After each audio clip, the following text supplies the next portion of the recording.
இங்கு கருத்துரை வழங்க வந்திருக்கிற எங்களது மாநில பொதுச் செயலாளர் வடிவேல் ராவணன் அவர்களே, இந்த நிகழ்வில் வந்திருக்கிற மாவட்ட செயலாளர்கள், மாவட்ட நிர்வாகிகள், ஒன்றிய பேரூர்களை நிர்வாகிகள் அத்தனை பேருக்கும் எனது பணிவான வணக்கத்தை தெரிவித்துக் கொள்கின்றேன். மதுரை மீனாட்சிகள் நிறைந்திருக்கிற இந்த அரங்கம் அப்படிதானம்மா? மீனாட்சிகள் தானே? ஆமாவா இல்லையா? அப்ப நல்லா சத்தமா சொல்லணும்ல. மீனாட்சி என்ன செய்ய? மீனாட்சி ஆட்சி புரிகிற இந்த மதுரை இருக்கையை விட்டு கொடுக்க கூடாது. கடைசி வரைக்கும் என்ன செய்யணும்? இங்க இருக்கணும். மீனாட்சி இருந்து ஆட்சி செய்கின்ற இந்த அரங்கில், இந்த மதுரை மண்ணில், சங்கம் வளர்த்து தமிழ் வளர்த்த மதுரை மண்ணில் நெற்றிக்கண் திறப்பிடும் குற்றம் குற்றமே என்று வழக்குரைத்த இந்த மண்ணில் சாதாரண பொண்ணு எந்திரிச்சு மன்னனை எதிர்த்து நீதி கேட்ட இந்த மண்ணில் பாட்டாளி மக்கள் கட்சி தனது சாதனை விளக்க பொதுக்கூட்டத்தை ஏற்பாடு செய்திருக்கிறது. பெரியோர்களே, தாய்மார்களே, ஒன்னும் இல்ல, வேற எதுவுமே பேச வேண்டாம்.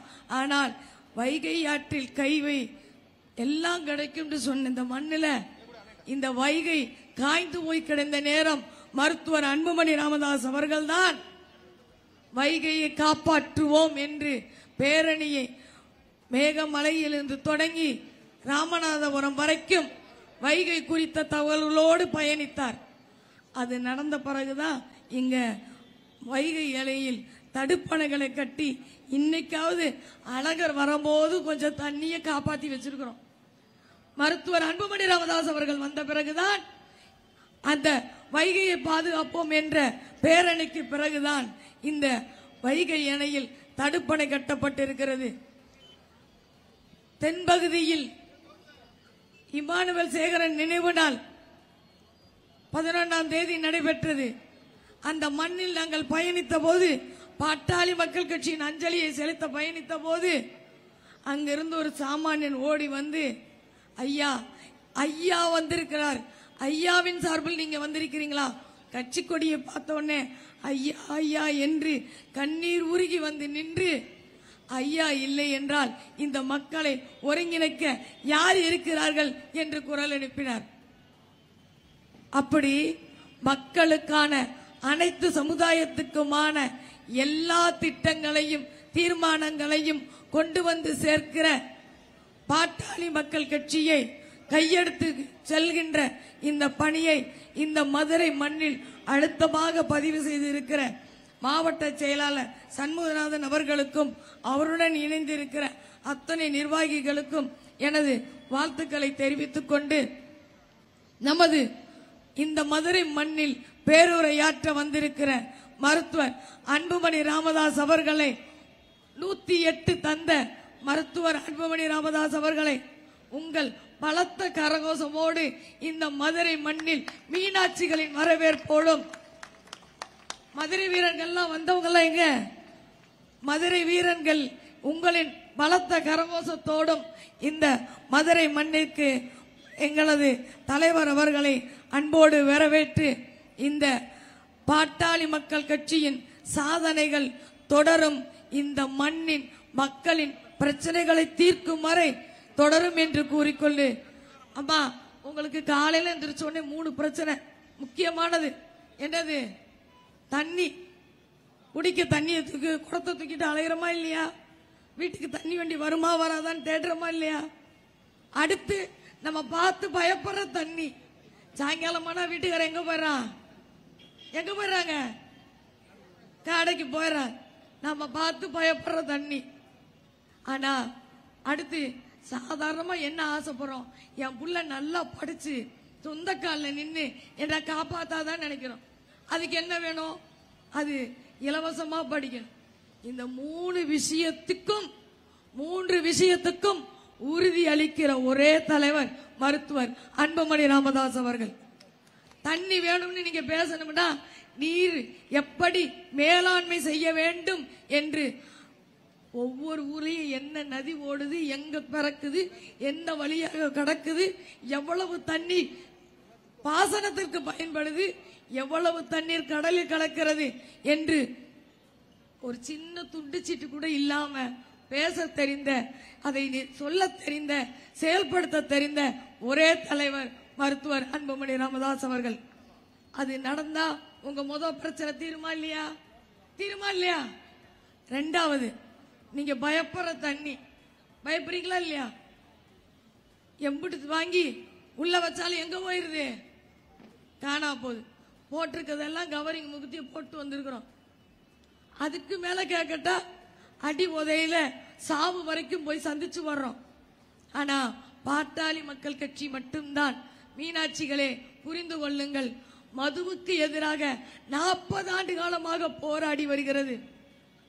40 ஆண்டு காலமாக மதுக்கடையை அடித்து உடைத்து விட்டு இந்த மதுரை மண்ணில் 15 நாட்கள் சிறையில் இருந்தவள் நான். 15 நாட்கள் சிறையில் வச்சிருந்தாங்க மதுவுக்கு எதிராக போராடியதற்காக. ஆனா நம்ம ஒன்னும் செய்ய முடியாதுன்னு கடைசியில காசை வாங்கிட்டு ஓட்ட போட்டுட்டு மறந்து போயிடும். மதுவுக்கு எதிராக போராடக்கூடிய ஒரே இயக்கம் பாட்டாளி மக்கள் கட்சி. எந்தவித சமரசமும் இல்லாமல் அதில் நின்று நிலைபிடித்து இன்னைக்கு சில பேர் பேசுறான், நான் மதுவுக்கு எதிராக மாநாடு நடத்துறோம், பேரணி நடத்துறோம், ஆர்ப்பாட்டம் நடத்துறோம்னு போய் கூட்டணியில் உட்கார்ந்துருக்கவங்கிட்ட பேசினாலே முடிஞ்சிடும். ஆனா பேச மாட்டாங்களாம். நடிப்புகளுக்கு மத்தியில் நாட்டு மக்களுக்கான திட்டங்களை பேச வந்திருக்கிற எங்களது தலைவர் மருத்துவர் அன்புமணி ராமதாஸ் அவர்களை மீனாட்சிகளின் கரகோஷத்தோடு, பலத்த கரகோஷத்தோடு மதுரை மண்ணில் வரவேற்பதில் பெருமகிழ்ச்சி அடைகின்றேன். நன்றி, வணக்கம்.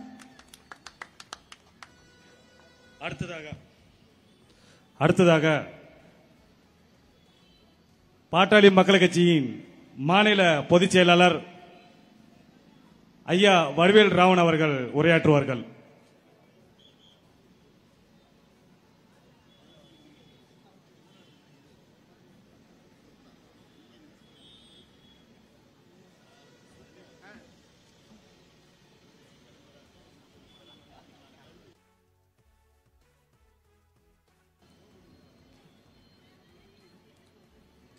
பேரன்பிற்கும் பெருமதிப்பிற்கும் உரிய இந்த நிகழ்ச்சியின் தலைவர் மாவட்ட செயலாளர் சண்முகநாதன் அவர்களே, முன்னிலையேற்றிருக்கக்கூடிய பாட்டாளி சொந்தங்களே, எனக்கு முன்னாலே உரையாற்றி அமர்ந்திருக்கிற அன்பிற்குரிய உழவர் பேரியக்கத்தின் தலைவர் ஆலயமணி அவர்களே, பொருளாளர் திலகமாமா அவர்களே,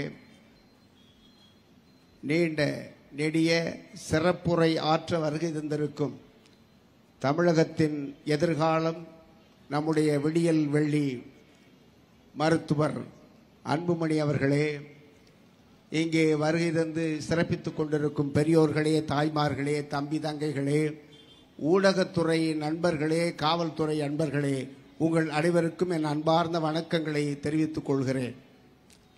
இந்த கூட்டம் கடந்த 35 ஆண்டுகளில் பாட்டாளி மக்கள் கட்சி ஆளுங்கட்சியாக இல்லாத நிலையிலும் கூட பல்வேறு சாதனைகளை செய்திருக்கிறது. நாட்டு மக்கள் அதன் பயனை அனுபவித்துக் கொண்டிருக்கிறார்கள். இதனை நினைவுபடுத்துகிற வகையிலே தான் இந்த கூட்டம் ஏற்பாடு செய்யப்பட்டிருக்கிறது. அந்த வகையிலே நண்பர்கள் சில சாதனைகளை மிக அருமையாக உங்களிடையே எடுத்து வைத்தார்கள். பாட்டாளி மக்கள் கட்சியின் நிறுவனர் ஐயா அவர்கள் இந்த நாட்டில் மிகவும் ஏழ்மையில் நிலையில் இருக்கக்கூடிய பாட்டாளி சொந்தங்களாக இருக்கக்கூடிய உங்களுடைய முன்னேற்றத்திற்காக, உங்களுக்கான வகையிலே வாழ்வியலை அமைத்துக் கொள்ளுகிற வகையிலே சமூக நீதி கோட்பாட்டினை முன்வைத்து பல்வேறு போராட்டங்கள், பல்வேறு ஏற்பாடுகளை செய்து அதை நிலைநாட்டி இருக்கிறார்கள். அந்த வகையிலே நடுவண் அரசிலே 2 விழுக்காடும், மாநில அரசிலே 20 விழுக்காடும் தனி இடஒதுக்கீடு கேட்டு தன்னுடைய அரசியல் பயணத்தை தொடங்கினார்கள். அதன் பின்னாலே நமக்கு நல்லதொரு நம்பிக்கை நட்சத்திரமாக விளங்கக்கூடிய நம்முடைய மருத்துவர் அன்புமணி அவர்கள் அதற்கு பின்னாலே எல்லா சிக்கல்களையும் பிரச்சனைகளையும் கையில் எடுத்துக்கொண்டு இந்த மக்களுக்காக பாடுபட்டு வருகிறார்கள். அமைச்சராக இருந்த காலத்தில் பல்வேறு சாதனைகள், அதன் பின்னாலே பாராளுமன்ற உறுப்பினராக இருந்து கொண்டு பல்வேறு நிலைகளில் பாராளுமன்றத்திலே மக்களுக்காக அவர்கள் பாடுபட்டு வருகிறார்கள். நிலவளத்தையும் நீர்வளத்தையும் காப்பதன் வழியாக இந்த மக்களை வாழ வைக்க முடியும் என்று நம்புகிறார்கள்.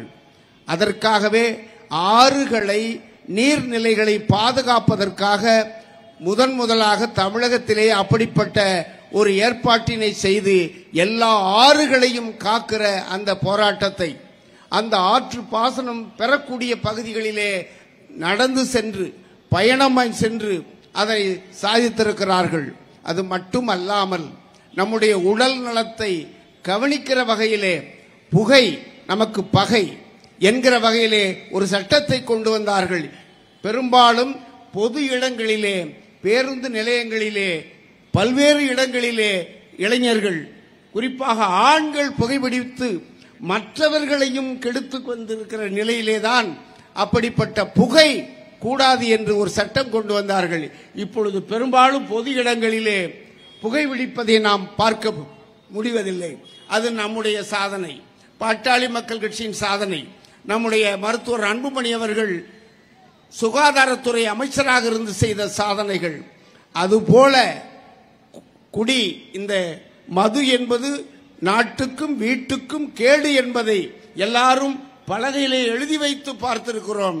அதை செயல்படுத்துகிற வகையிலே பாட்டாளி மக்கள் கட்சி உச்ச நீதிமன்றம் சென்று பல்லாயிரக்கணக்கான மதுக்கடைகளை மூட வைத்திருக்கிறது. நம்முடைய தொண்டர்கள் ஆயிரக்கணக்கிலே போராடி சிறை சென்றார்கள். அந்த வகையிலே பல்வேறு இடங்களிலே இந்த மதுவின் தீமைகளை, கேடுகளை சரியாக மக்களுக்கு எடுத்து சொல்லி வருகிறது பாட்டாளி மக்கள் கட்சி. இப்படி இந்த மக்களுடைய எல்லா சிக்கல்களையும், எல்லா பிரச்சனைகளையும் மக்களுக்கு விளக்கி அதற்கான செயல்படுத்துகிற வகையிலே போராட்டங்களை மேற்கொண்டு, பட்டம் பதவிகளில் இருக்கிற போது அதற்கான சட்டங்களை கொண்டு வந்து நிறைவேற்றி இருக்கிறார்கள். எனவே அன்பார்ந்த பெரியோர்களே, தாய்மார்களே, இப்படிப்பட்ட உயர்ந்த கொள்கை, உயர்ந்த லட்சியம், உயர்ந்த செயல்பாடுகளை கொண்டிருக்கிற இந்த பாட்டாளி மக்கள் கட்சியை நீங்கள் எல்லாம் ஆதரிக்க வேண்டும். வருகிற காலத்திலே 57 ஆண்டுகளாக தமிழகத்திலே எல்லா துறைகளிலும் ஊழல் மலிந்து கிடக்கிறது. எல்லா நிலைகளிலும் லஞ்ச லாவண்யம் தாண்டவம் ஆடுகிறது. மக்கள் எதற்கு சென்றாலும் காசு இல்லாமல், பணம் இல்லாமல் ஒன்றையும் செய்து காட்ட முடியாது என்கிற நிலையிலே இந்த ஆட்சி நிர்வாகங்கள் 57 ஆண்டுகளாக தமிழகத்தை குட்டிச்சோறாக்கி விட்டன. அந்த வகையிலே அவற்றையெல்லாம் நாம் வென்று களைந்து நல்ல ஆட்சியை, தமிழகத்திலே ஒரு வலிமையான ஆட்சியை, இந்த மக்களுக்காக பாடுபடுகிற ஒரு ஆட்சியை அமைக்க வேண்டும் என்றால் அது பாட்டாளி மக்கள் கட்சி ஒன்றினால் தான் முடியும். பாட்டாளி மக்கள் கட்சியினுடைய முதல்வராக நம்முடைய மருத்துவர் அன்புமணி அவர்கள் பொறுப்பேற்கிற பொழுதுதான் உங்களுடைய சகல கவலைகளும் தீர்க்கப்படும், உங்களுடைய எல்லா பிரச்சனைகளையும் தீர்க்கப்படும். எனவே அன்பார்ந்த பெரியோர்களே, தாய்மார்களே, பாட்டாளி மக்கள் கட்சியை ஆதரியுங்கள். வருகிற தேர்தலிலே அதை வெற்றி பெறச் செய்யுங்கள். நம்முடைய அன்புமணி அவர்கள் ஒரு நல்லாட்சி தருவார் என்கிற நம்பிக்கை உங்களுடைய விதைத்து விடைபெறுகிறேன். நன்றி, வணக்கம். அடுத்ததாக நாளைய தமிழகம் எங்கள் வழிகாட்டி மதுரை எய்ம்சி நாயகன் 108 ஆம்புலன்ஸ் தந்த எங்கள் கட்சியின் தலைவர் அன்பு அண்ணன் மருத்துவர் அன்புமணி ராமதாஸ் அவர்கள் சிறப்புரை ஆற்றுவார்கள்.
மாநகரத்தில் நடைபெறுகின்ற பாட்டாளி மக்கள் கட்சியின்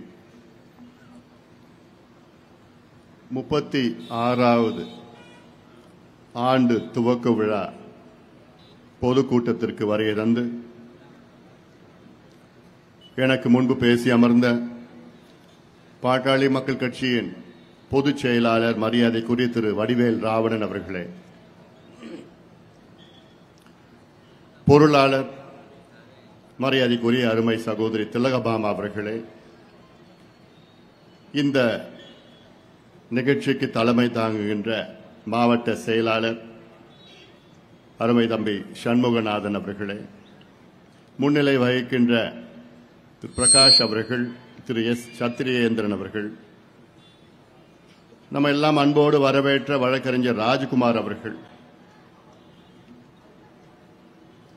மாவட்ட செயலாளர்கள் கே பி ராசா அவர்கள், வீரகுமார் அவர்கள், பாலமுருகன் அவர்கள், குரு பாலமுருகன் அவர்கள், செந்தில்குமார் அவர்கள், ரா முருகானந்தம் அவர்கள், பழக்கடை நடராசன் அவர்கள், கிட்டு அவர்கள், ஏ செந்தில்குமார் அவர்கள், ராஜகுரு அவர்கள், பி செல்வம் அவர்கள், டி முருகன் அவர்கள்,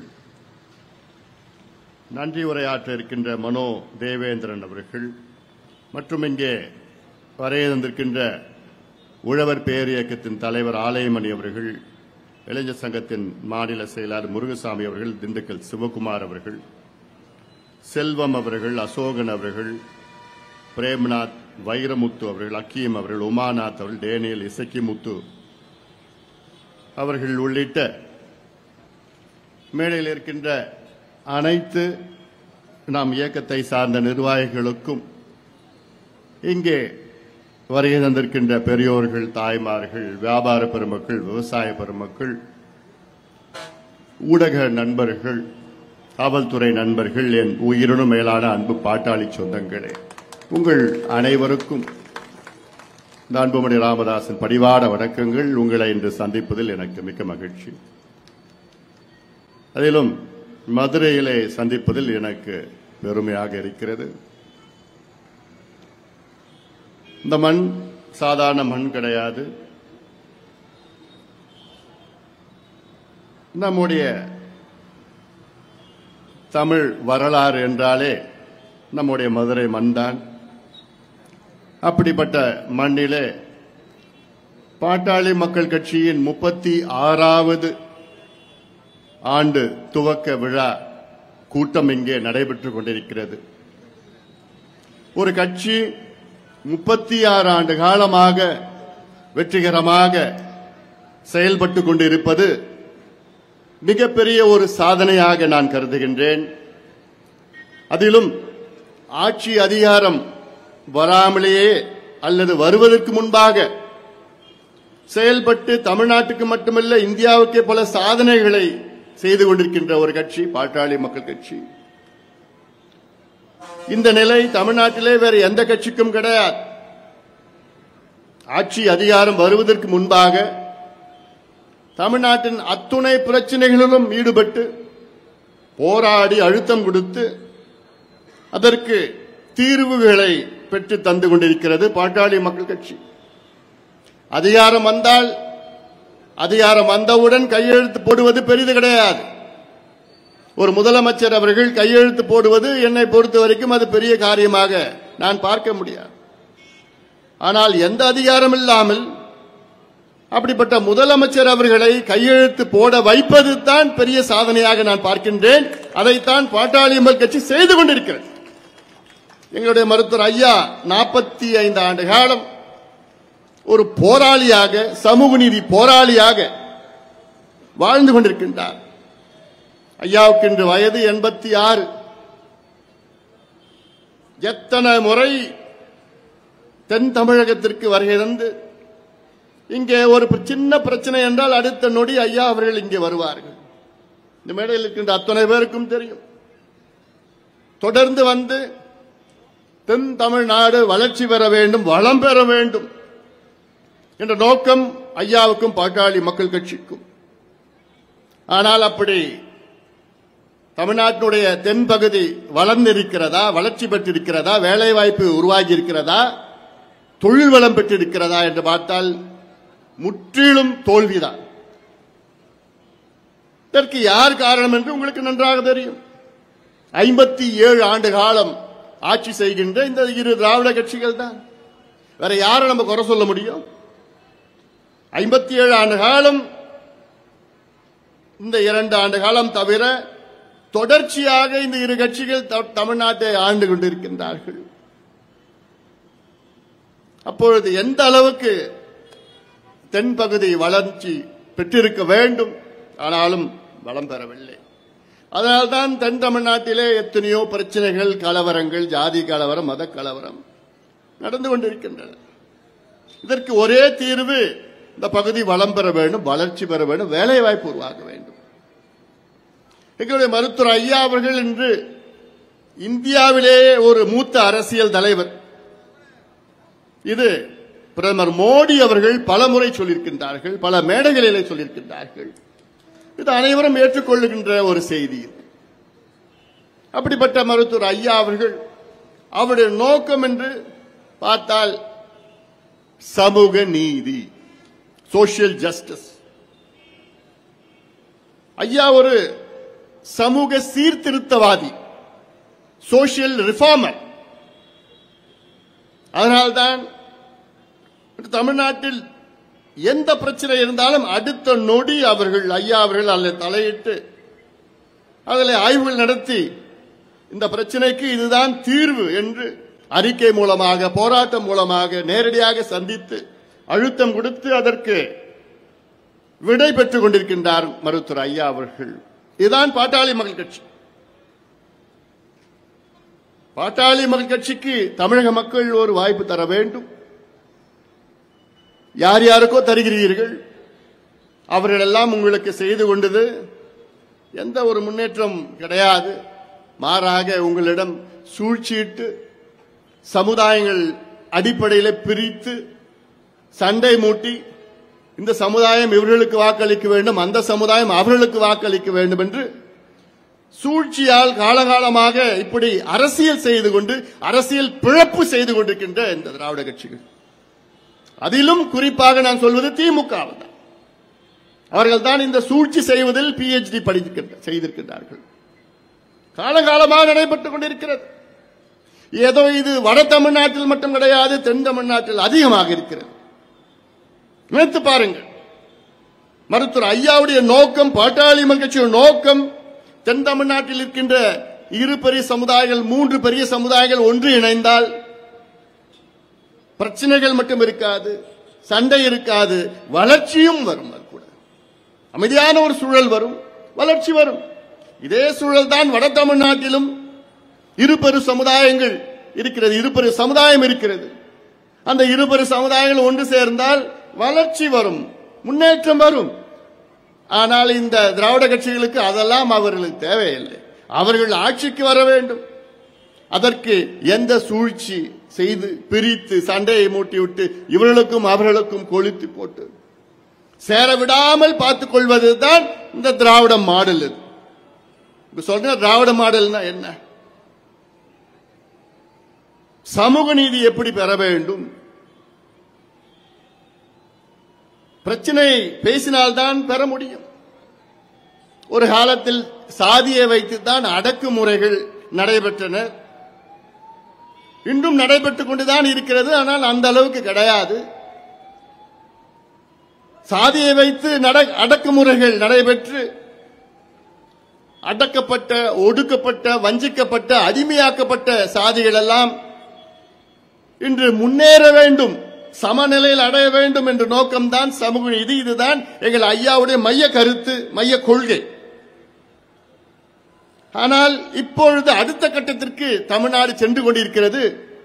இன்றைய காலகட்டத்தில் அதே சாதியை வைத்துதான் சண்டையிட்டு, சண்டையை மூட்டிக்கொண்டு இருபெரு சமுதாயங்கள் எல்லாம் பிரித்து, அதனால்தான் அந்த சமுதாயங்களை இவர்கள் அவர்களுக்கு வாக்களிக்கணும், இவங்க அவங்களுக்கு வாக்களிக்கணும் என்று சூழ்ச்சி செய்து கொண்டிருக்கின்ற இந்த திராவிட கட்சிகள்.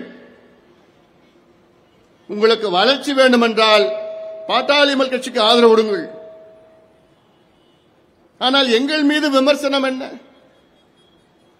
நாங்கள் எவ்வளோ எல்லா சமுதாயங்களுக்கும், எல்லா மதத்திற்கும், எல்லா இனத்திற்கும், எல்லா மொழிக்கும், இன்னும் சொல்ல போனால் கடல் கடந்த நம்முடைய தொப்புள் கொடி உறவு இலங்கை தமிழர்களுக்கும் எவ்வளவோ உரிமைகளை மீட்டுக் கொடுத்திருக்கின்றோம். அவ்வளோ செய்தும் ஆனால் எங்களுக்கு பெயர் என்ன? ஜாதி கட்சிப்பா. பட்டியலின மக்களுக்கு எதிரானவர்கள் இவர்கள். இப்படியெல்லாம் எங்களுக்கு ஒரு பெயர். உண்மை அது கிடையாது. உண்மை அப்படி கிடையாது. உண்மையிலே எங்களுடைய நோக்கமே சமூக நீதி. அடக்கப்பட்ட, ஒடுக்கப்பட்ட, அடிமையாக்கப்பட்ட, வஞ்சிக்கப்பட்ட அத்துணை மக்களும் முன்னுக்கு வர வேண்டும், முன்னேற வேண்டும் என்ற நோக்கம்தான். அதற்காகத்தான் பாட்டாளி மக்கள் கட்சியை எங்களுடைய மருத்துவர் ஐயா அவர்கள் தொடங்கியிருக்கின்றார்கள். இந்த மைய கொள்கை தமிழ்நாட்டில் வேறு எந்த கட்சிக்கும் கிடையாது. இது எவ்வளவு உதாரணங்கள் நாம் அடுக்கிட்டு போகலாம், சொல்லிட்டு போயிட்டு இருக்கலாம். எங்களுடைய நோக்கம் தமிழ்நாடு வளர்ச்சி, ஒட்டுமொத்த வளர்ச்சி பெற வேண்டும். Holistic growth of Tamil Nadu. அது எப்படி நடக்கும்? ஒரு சில சமுதாயங்கள் முன்னேறி எடுத்து, ஒரு சில சமயம் நடுநிலையில் இருக்கிறது, பல சமுதாயங்கள் பின்தங்கிய நிலை இருந்தால் முன்னேறுமா தமிழ்நாடு? இல்ல, முன்னேறாது. அப்படிதான் இருக்கும். பணக்காரங்க இன்னும் பணக்காரங்க ஆவாங்க, ஏழைகள் இன்னும் ஏழைகளா வருவாங்க. சமூக நீதி என்றால் என்ன? பாதாளத்தில் இருக்கிற சமுதாயங்கள் முன்னுக்கு வர வேண்டும். அப்படி அடைந்தால் தமிழ்நாடு முன்னேறும். இது சாதாரண ஒரு ஃபார்முலா. ஆனால் அப்படி அடக்கப்பட்ட, ஒடுக்கப்பட்ட, அடிமையாக்கப்பட்ட சமுதாயங்களை இந்த திராவிட கட்சிகள் முன்னேற்றிருக்கின்றார்களா? இல்ல, இல்ல, இல்ல. அடிச்சு சொல்லுவேன், நான் எங்க வேணா அடிச்சு சொல்லுவேன். அவர்களுக்கு அந்த எண்ணம் இருக்கிறதா என்று பார்த்தால் உறுதியாக கிடையாது.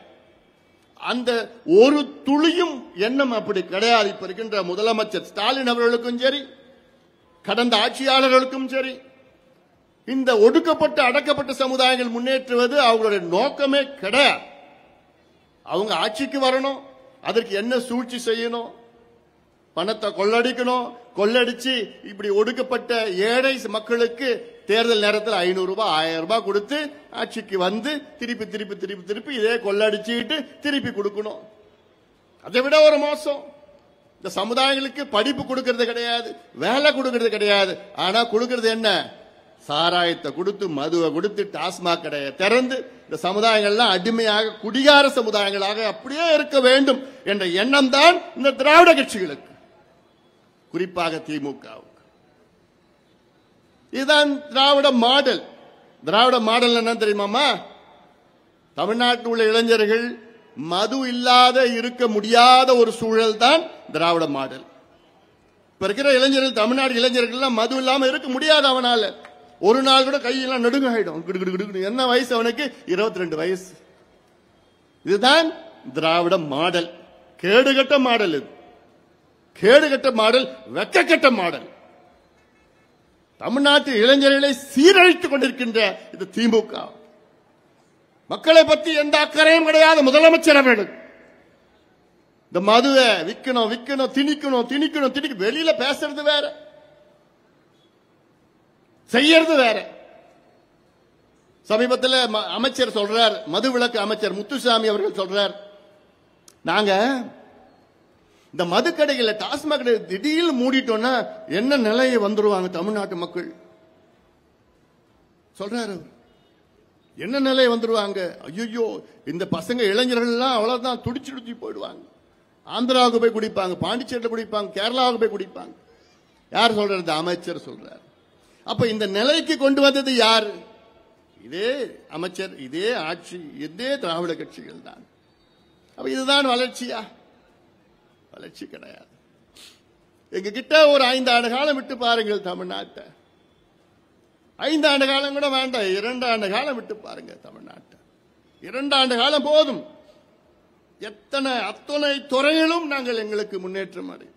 எல்லாம் என்னென்ன தமிழ்நாட்டு என்னென்ன துறைகள்? அது கல்வியா, சுகாதாரமா, வேலை வாய்ப்பா, விவசாயமா, நீர் மேலாண்மையா, இப்படி என்ன துறைகள் இருக்கிறதோ அத்துணை துறைகளும், தொழில் துறையிலிருந்து வருவாய்த்துறை, அத்துணை துறைகளும் எங்களுக்கு முன்னேற்றுகின்ற திட்டங்கள். நாங்கள் ஆயிரக்கணக்கான திட்டங்கள் வைத்திருக்கின்றோம். ஆயிரக்கணக்கான திட்டங்கள். வாய்ப்பு தான் எங்களுக்கு கிடையாது. ஒண்ணும் தெரியாதவங்களுக்கு திருப்பி திருப்பி திருப்பி வாய்ப்பு கொடுத்துட்டு இருக்கீங்க. நீங்க ஒண்ணுமே தெரியாது, என்னன்னு கூட தெரியாது, சுற்றுச்சூழல் என்னன்னு தெரியாது, விவசாயம்னா என்னன்னு அடிப்படை கூட தெரியாது, நீர் மேலாண்மைனா அப்படி என்னன்னு கூட கேள்விப்பட்டது கூட கிடையாது, கல்வி எப்படி இருக்கணும், சுகாதாரம் எப்படி இருக்கணும், தொழில் வளர்ச்சினா அவங்களுக்கு எதுவும் தெரியாதவங்களுக்கு மீண்டும் மீண்டும் மீண்டும் வாய்ப்பு கொடுத்துட்டு வரீங்க. உங்க தலையில நீங்களே மண்ணள்ளி கொட்டும். தேர்தல் நேரத்தில் அதான் நான் அன்னைக்கு கூட சொன்னேன், தேர்தல் நேரத்தில் நீங்க வாங்குற 500 ரூபாய் ஒரு கையில, இன்னொரு கையில நீங்க உனக்கு 2 கொடுக்கறான், அவன் காசு கொடுக்கறவன் ஒன்னு உங்க 500 ரூபாய் கையில கொடுக்கறான், இன்னொரு கையில மண்ணை கொடுக்கறான், ஒரு பிடி மண்ணை கொடுக்கறான். என்ன அர்த்தம் தெரியலமா? 500 ரூபாய் வாங்கிட்டு பாக்கெட்ல உள்ளுக்குள்ள வச்சுக்கணும், அந்த மண்ணை எடுத்து உங்க தலையில போட்டுக்கணும். நீ ஏன் உன் கையால மண்ணை உன் தலையில போட்டுட்டு இருக்க? அந்த 500 ரூபாய் 500 ரூபாய் அப்படின்னு போகாதீங்க, 500 ரூபாய். இதுதான் தேர்தல், ஒவ்வொரு தேர்தலும் நடக்குது. இது இந்த கலாச்சாரம், கன்றாவி கலாச்சாரம் தமிழ்நாட்டில் வந்துச்சு. அதுல பேர் ஒரு திருமங்கலம் ஃபார்முலா இந்த மண்ணில் தான் நடந்தது. இந்த மண்ணில் தான் தொடங்கி இப்ப எங்க தீ போல எல்லா தொகுதியிலும் பரவிட்டு இருக்குது.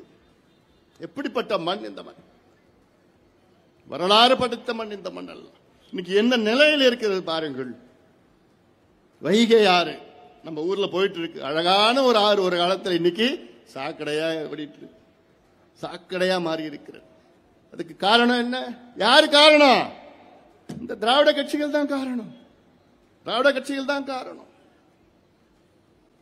அதாவது மேலூர் இருக்கு, மதுரை பக்கத்தில் மேலூர். இந்த மேலூர்ல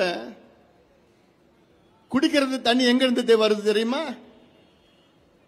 மேலூர்ல இருந்து வைகை அணை, வைகை ஆறு வந்து கிட்டத்தட்ட ஒரு 6-7 கிலோமீட்டர் 10 கிலோமீட்டர்ல இருக்கு. ஆனா மேலூருக்கு குடிக்கிற தண்ணி எங்க இருந்து வருது தெரியுமா? காவிரியில இருந்து வருது. இதை விட ஒரு வெக்கக்கேடு என்னன்னு தெரியல.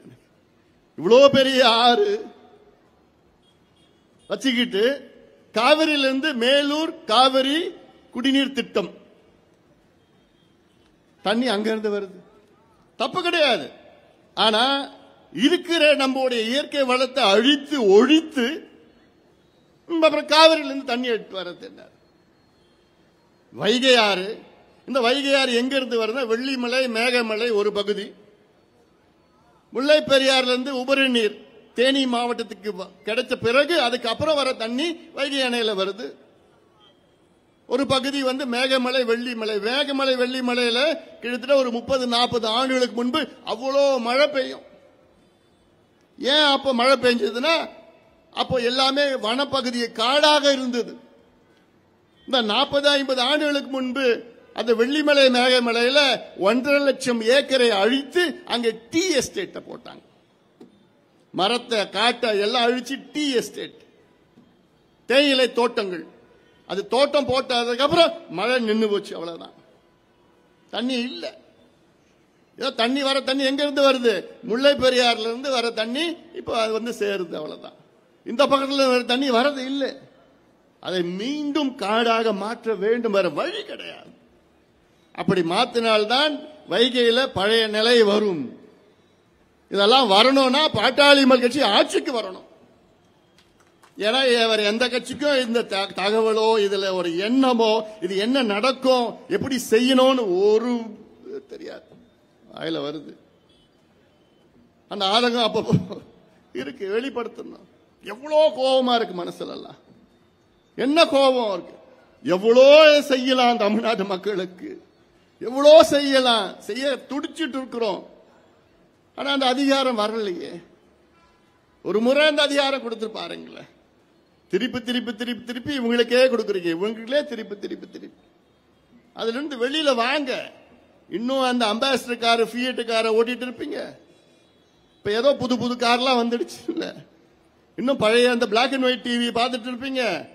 எல்லாம் கலர் டிவி, எல்இடி, எல்சிடி, பிளாஸ் என்னென்னமோ வந்துடுச்சு. அதுல இருந்து மீட்டு வெளியில வாங்க. புதியவர்களுக்கு வாய்ப்பு கொடுங்கள், எங்களை போன்ற புதியவர்களுக்கு வாய்ப்பு கொடுங்கள். நிச்சயமாக உங்களுக்கு நல்ல திட்டங்கள், உங்கள் பிள்ளைகள் நல்ல கல்வி, தரமான கல்வி எங்களால் கொடுக்க முடியும். தரமான கல்வினா உங்க பிள்ளைகள் படிக்கிற பிள்ளைகளுக்கு ஒரு பைசா உங்க வீட்டில இருந்து நீங்க கட்டணமோ நன்கொடையோ கொடுக்க தேவையில்லை. அது எந்த படிப்பு இருந்தாலும் சரி.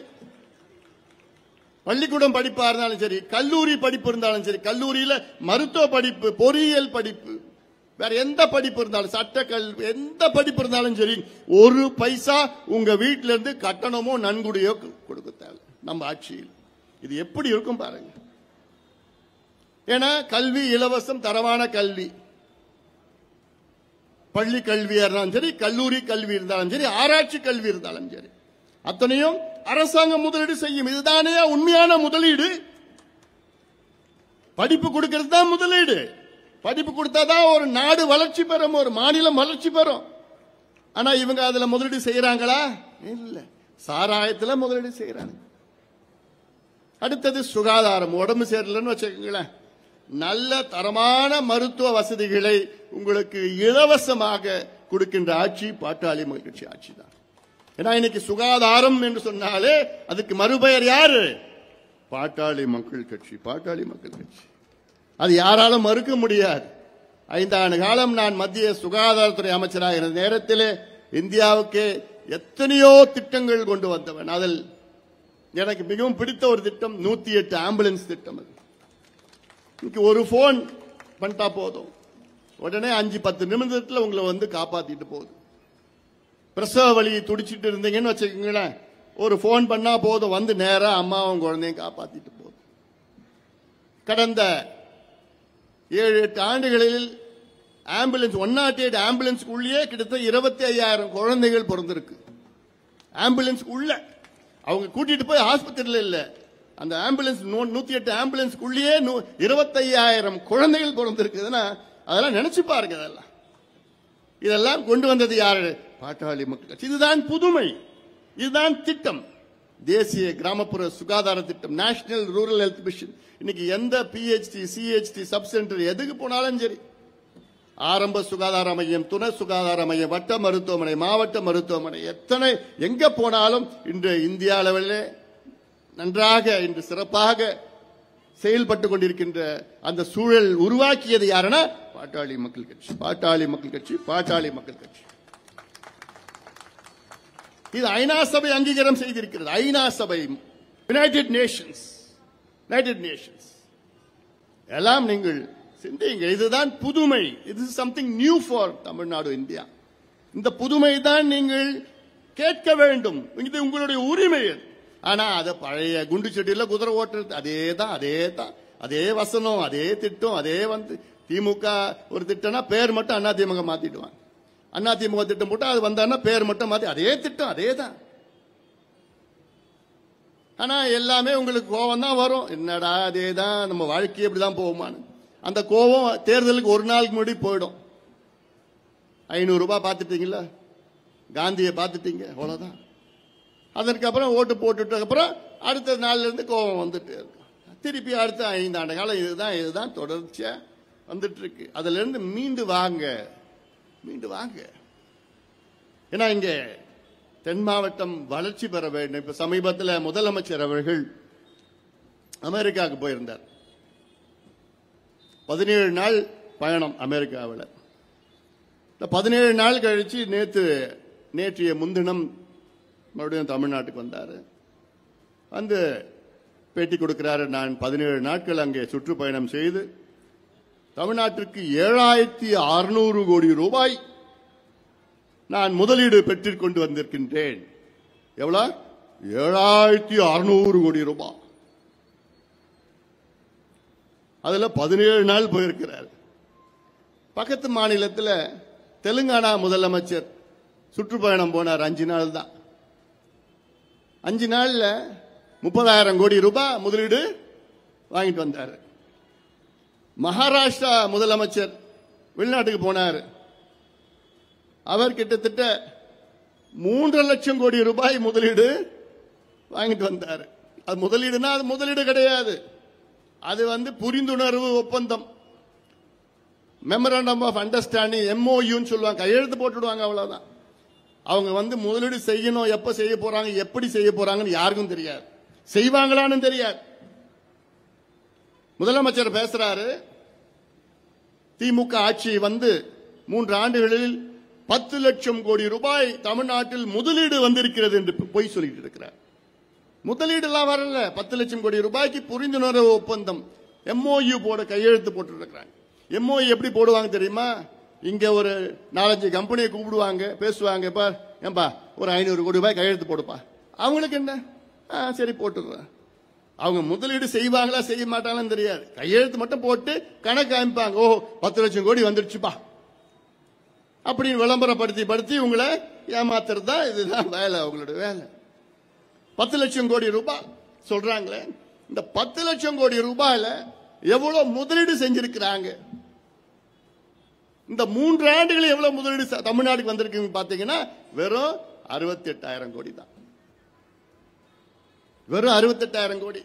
இந்த 5 ஆண்டு காலத்திலே தமிழ்நாட்டுக்கு முதலீடு எவ்வளவு வந்திருக்குன்னா 92,000 கோடி. இந்த 5 ஆண்டு காலத்தில் 3 ஆண்டு காலம் திமுக, 2 ஆண்டு காலம் அதிமுக, இது ரெண்டும் சேர்த்தா 92,000 கோடி தான் 5 ஆண்டு காலத்தில் மொத்த முதலீடு. திமுக வந்தது பிறகு தமிழ்நாட்டினுடைய மொத்த முதலீடு பாத்தீங்கன்னா 67,000 கோடி வெளிநாட்டில இருந்து வந்த முதலீடு. இதற்கு 10 லட்சம் கோடி ரூபாய் வந்துடுச்சு. கிட்டத்தட்ட 3 லட்சம் பேருக்கு வேலை வாய்ப்பு வந்துடுச்சு. எங்கேயா வந்தது?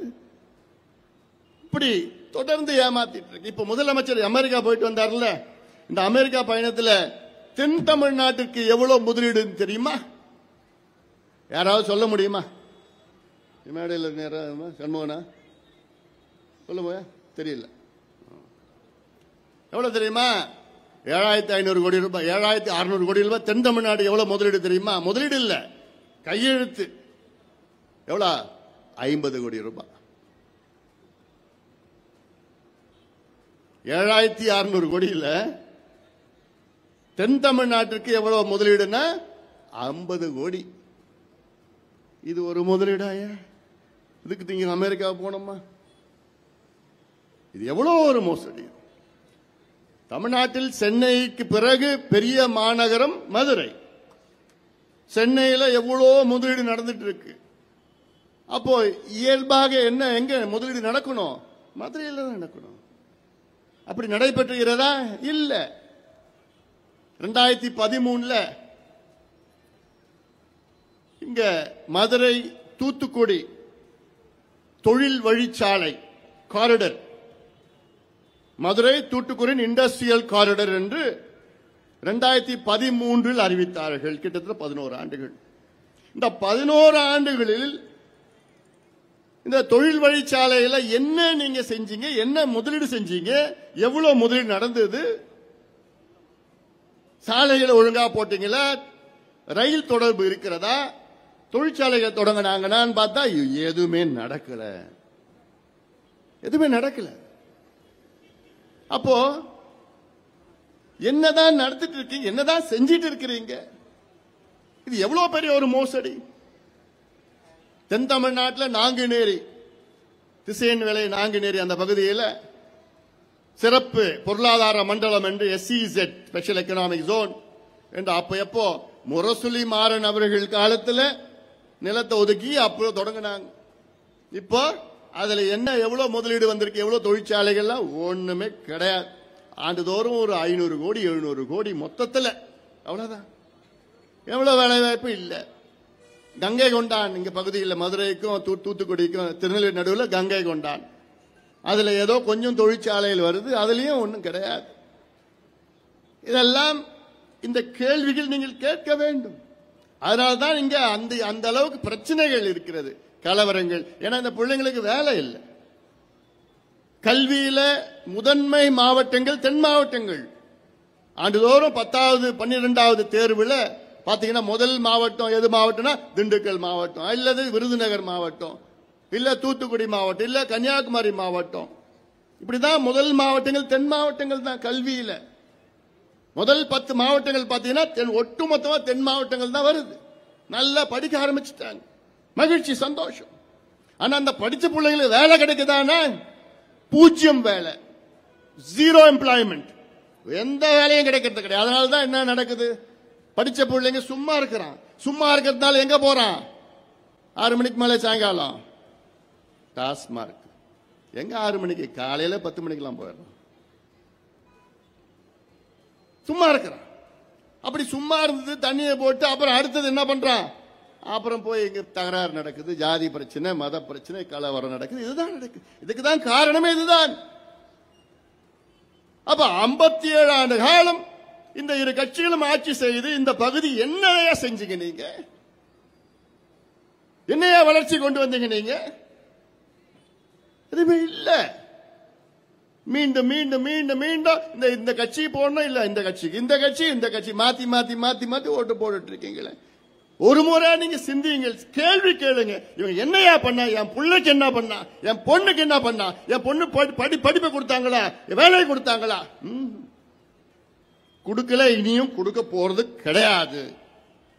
கொடுக்க தெரியாது அவங்களுக்கு. அடிக்கிறான் பாரு, கொள்ளையோ கொள்ளை அடிச்சுட்டு இருக்கிறான். கன்னியாகுமரியில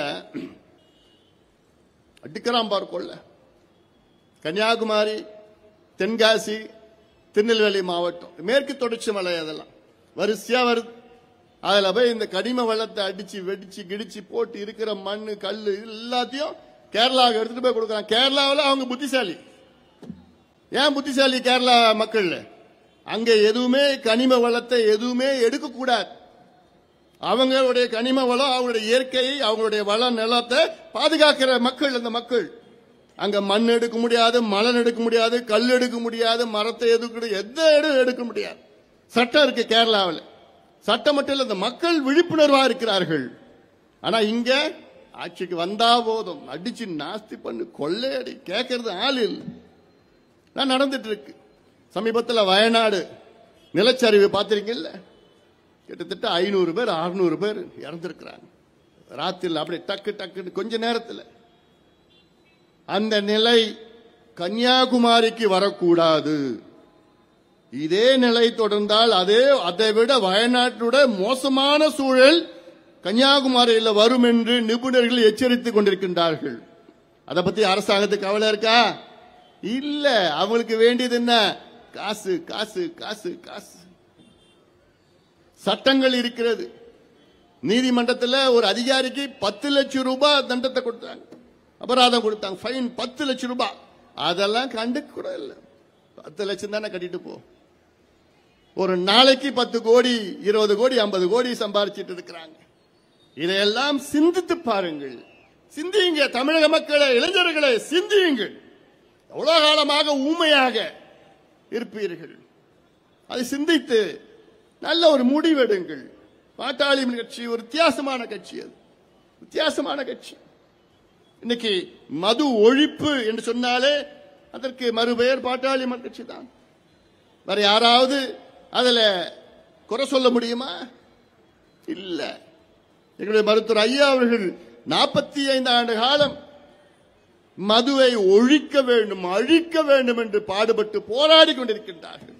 45 ஆண்டு காலம் ஒரு தனிநபர், ஒரு போராளி மதுவை ஒழிக்க வேண்டும் என்று போராடி கொண்டிருப்பது, அவர்களுக்கு நீங்கள் ஆதரவு அளிக்க வேண்டும் அல்லவா? பெண்களே, தமிழக பெண்களே, எந்த அளவுக்கு அவருக்கு நீங்க ஆதரவு அளிக்க வேண்டும்? உங்களுடைய தாலியை காப்பாற்றுகின்ற ஒரு போராளி, உங்களுடைய பிள்ளைகளுடைய எதிர்காலத்தை காப்பாற்றுகின்ற ஒரு போராளி, உங்கள் குடும்பத்தை காப்பாற்றுகின்ற ஒரு போராளி, அப்படிப்பட்ட ஒரு போராளிக்கு நீங்கள் தமிழ்நாட்டில் உள்ள அத்தனை பெண்களும் நீங்கள் ஆதரவு அளிக்க வேண்டும் அல்லவா? ஏன் இதை விட உங்களுக்கும் உங்க குடும்பத்திற்கும் உங்க பிள்ளைகளுக்கும் பாதுகாப்பு வேற யாராவது இருப்பாங்களா? எங்களுடைய எண்ணம், எங்களுடைய மருத்துவர் ஐயாவுடைய எண்ணம், எங்கள் கட்சியினுடைய எண்ணம் உங்களை பாதுகாக்க வேண்டும், உங்கள் பிள்ளைகளை, உங்கள் குடும்பங்களை, எல்லாத்துக்கும் மேல் உங்கள் தாலியை காப்பாற்ற வேண்டும். இப்படி வேற எந்த கட்சியும் செயல்படுகிறதா? இப்படி இல்ல. இன்னைக்கு 45 ஆண்டு கால மருத்துவர் ஐயா அவர்கள் போராடி போராடி போராடி தமிழ்நாட்டில் உள்ள அனைத்து கட்சிகளும் ஒரு முடிவுக்கு வந்திருக்கின்றார்கள். என்ன முடிவு? ஏன்பா அவர் விடமாட்டாருப்பா, சரிப்பா நான் ஏத்துக்கிறேன். என்ன ஏத்துக்கிறேன்? மது விலக்கு கொள்கையை நான் ஏத்துக்கிறேன். இது யார் சொல்றது? திமுக. இது யார் சொல்றது? அதிமுக. யார் சொல்றது? தேமுதிக. யார் சொல்றது? காங்கிரஸ் கட்சி. யார் சொல்றது? பிஜேபி. யார் சொல்றது? கம்யூனிஸ்ட் கட்சி. தமிழ்நாட்டில் உள்ள எல்லா கட்சிகளும், ஏன் திருமாவளவன் அவர் கட்சியும் நாங்களும் மதுவிலக்கு கொள்கையை ஏற்றுக்கிறோம். எல்லா கட்சியும் தமிழ்நாட்டில் நாங்க மதுவிலக்கு கொள்கையை ஏத்துக்கிறோம், கொள்கை அளவில் ஏத்துக்கிறோம். அதற்கு யார் காரணம்? எங்களுடைய மருத்துவர் ஐயா அவர்கள் காரணம். எங்களுடைய மருத்துவர் ஐயா அவர்கள் காரணம். இது எங்களுக்கு கிடைத்த முதல் கட்ட வெற்றி. ஆனா என்னை பொறுத்த வரைக்கும் அது வெற்றியா நான் கருத மாட்டேன். காரணம், எங்களுடைய இலக்கு என்ன? தமிழ்நாட்டில் ஒரு சொட்டு சாராயம் இருக்கக்கூடாது, மது இருக்கக்கூடாது என்ற எங்களுடைய இலக்கு. இந்த இலக்கு தமிழ்நாட்டில் வேற எந்த கட்சிக்கும் கிடையாது. ஆட்சி வருவதற்கு முன்பாக என்னென்ன பேசுவாங்க, ஆனா வந்த பிறகு மௌனமாக இருப்பார்கள், மௌனமாக இருப்பார்கள். திமுக எடுத்துக்கொள்ளுங்கள். இன்றைய முதலமைச்சர் ஸ்டாலின் அவர்கள் 2016 அந்த தேர்தல் பிரச்சாரம் உங்களுக்கு தெரியும், மாற்றம் முன்னேற்றம் அன்புமணி என்று நாம் பிரச்சாரம் செய்தோம். அது நான் சொன்னது முதல் நாள் முதல் கையெழுத்து, ஆட்சிக்கு வந்து முதல் நாள் முதல் கையெழுத்து தமிழ்நாட்டில் பூரண மதுவிலக்கு, ஒரு சொட்டு சாராயம் இருக்காது என்று பரப்புரை செய்தேன், பிரச்சாரம் செய்தேன். அதை பார்த்து அன்றைய எதிர்க்கட்சி தலைவர் ஸ்டாலின் அவர்களும் நாங்கள் ஆட்சிக்கு வந்தவுடன் முதல் நாள் முதல் கையெழுத்து பூரண மதுவிலக்கு என்று சொன்ன ஸ்டாலின் அவர்களே, இன்னைக்கு என்ன ஆச்சு? ஆட்சிக்கு வந்துட்டீங்கல்ல, 3 ஆண்டுகள் ஆகிறது. இந்த 3 ஆண்டுகள் எத்தனை கடைய முடிவீர்கள்? ஏதாவது ஒரு கையெழுத்து நீங்க போட்டீங்களா? அப்ப என்ன வசனம் நீங்க பேசுறீங்க? அன்னைக்கு ஸ்டாலின் அவர்கள் மட்டுமல்ல, சகோதரி கனிமொழி அவர்கள் தெரு தெருவாக வீதி வீதியாக ஊர் ஊராக சென்று பரப்புரை செய்தீர்களே. பெண்கள், தமிழ்நாட்டு பெண்கள் தாலி அறுத்துட்டு இருக்கிறாங்க, தமிழ்நாடு பெண்கள் பாவம், குடும்பம் நாசமாயிட்டு இருக்கு, இளைஞர்கள் நாசப்படுத்திட்டு இருக்கிறாங்க, அதிமுக நாசப்படுத்திட்டு இருக்காங்கன்னு சொன்னீங்களே கனிமொழி அவர்களே, இன்னைக்கு ஏமா வாயை திறக்காம இருக்கிறீங்க? ஏமா? 3 ஆண்டு காலம் உங்க அண்ணன் தானே ஆட்சி செய்யறாரு. உங்க அண்ணனை பார்த்து, அண்ணா நம்ம 2 பேரும் தானே பிரச்சாரம் பண்ணோம்னா, எப்படியாவது ஒரு 5 கடை 500 கடை 1000 கடை எப்படியாவது மூடுங்க, தமிழ்நாட்டு பெண்கள் காப்பாற்றணும்னா, இளைஞர்களை காப்பாற்றணும்னா போய் கேளுங்க, சண்டை போடுங்க, சண்டை போடுங்க. எங்க சண்டை போடுவாங்களா? ஆனால் கனிமொழி அவருடைய எண்ணம் சரியான எண்ணம் தான். அவங்களுக்கு ஏற்ப சூழல் அவங்க கட்சியில இல்ல. காரணம், முதலமைச்சர் அவர்கள் அந்த அளவுக்கு அவருடைய அந்த கருத்துக்கெல்லாம் கேட்கிற நிலையில் இல்ல. சுத்தி 4-5 பேர் இருக்கிறாங்க முதலமைச்சர் சுத்தி, அமைச்சர்கள். என்ன அவங்க அமைச்சர்கள் சொல்ல மாட்டேன், அவர்கள் வணிகர்கள், வியாபாரிகள். அந்த பதவி வச்சுட்டு வியாபாரம் வணிகம் செய்து பணத்தை கொள்ளடிச்சிட்டு இருக்கிற 4-5 பேர் இருக்கிறாங்க. அவங்களுக்கும் சமூக நீதிக்கு என்ன சம்பந்தம் கிடையாது, எதுக்கும் சம்பந்தம் கிடையாது. அவங்க நோக்கமே இருக்கிற வச்சுட்டு கொள்ளடிச்சிட்டு போனோம், அவ்வளவுதான். இப்படி ஒரு நிலை தமிழ்நாட்டில் இருந்து வருகிறது. இதை மாற்றி அமைக்க வேண்டும். தமிழ்நாட்டில் இன்று இந்தியாவிலேயே அதிக மது விற்பனை நடக்கின்ற மாநிலம் தமிழ்நாடு. இதுதான் பலமுறை நான் சொல்லியிருக்கிறேன். மதுவிலக்கு அமைச்சர் முத்துசாமி அவர்கள் இருக்கின்றார். அவருடைய இலக்கு என்ன? இந்த ஆண்டு, அதாவது 2 ஆண்டுகளுக்கு முன்பு அவருடைய இலக்கு 45,000 கோடி ரூபாய் டாஸ்மாக் மது விற்பனை தமிழ்நாட்டிலே, அதை 50,000 கோடி ரூபாயாக உயர்த்த வேண்டும் என்று அவர் இலக்கை வைத்தார். அதாவது ஒரு இலக்குனா, கல்வியில 72 விழுக்காடு கல்வி பெறுகின்ற ஒரு மாநிலம், கல்வி அறிவு பெறுகின்ற மாநிலம், லிட்ரஸின்னு சொல்றது. இதை 72 விழுக்காட்டிலிருந்து 78 விழுக்காடாக உயர்த்த வேண்டும் ஓராண்டிற்குள். அப்படிலாம் இலக்கு வைக்கணும். இல்ல தொழில் முதலீடு அதிகப்படுத்தணும், சுகாதாரம் அதிகப்படுத்தணும், தடுப்பூசி அதிகமாக 99 விழுக்காட்டிலிருந்து 100 விழுக்காடு ஆக தடுப்பூசியை போடணும். இப்படியெல்லாம் சொல்ல வேண்டிய ஒரு சூழல், இலக்க வைக்க வேண்டிய சூழல் ஒரு நல்ல அரசாக இருந்தால். ஆனா இவங்க 45,000 கோடியிலிருந்து 50,000 கோடி ரூபாய் குடிக்க வேண்டும் என்று ஒரு இலக்கு வைத்திருக்கின்ற, கேடு கட்ட இலக்கு வைத்திருக்கின்ற அரசு இப்ப நடந்திருக்கு திமுக அரசு. அதன் பிறகு 50,000 கோடி வந்தவுடன் 55,000 கோடி இலக்கு வைத்திருக்கின்றார்கள். அந்த இலக்கை அடைந்தார்கள், வந்துடுச்சு அவங்களுக்கு 55,000 கோடி. யாரால வருமானம்? மதுவால, சாராயத்தை வித்து ஆட்சி செய்கின்ற ஒரு கேவலமான ஒரு கேடுகட்ட அரசாங்கம். மக்களை பத்தி கவலை இல்லை உங்களுக்கு, மக்களை பத்தி எந்த கவலையும் கிடையாது. அவங்களுக்கு என்ன மக்கள் என்ன நீங்க ஓட்டு போடுறீங்க? நடந்து முடிந்த நாடாளுமன்ற தேர்தலில் 40க்கு 40 கொடுத்தீங்க பாண்டிச்சேரி தமிழ்நாட்டில். அப்புறம் என்ன தண்டனை கொடுக்குறீங்க நீங்க அவங்களுக்கு?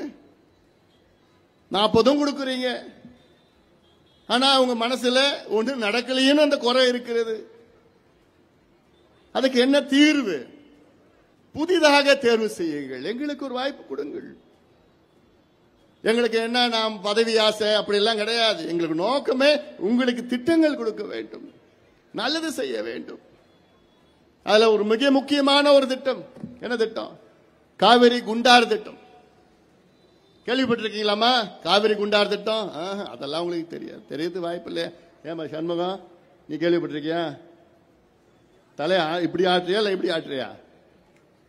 இதுதான் இந்த நிலையை தான் காவிரி குண்டாறு திட்டம்.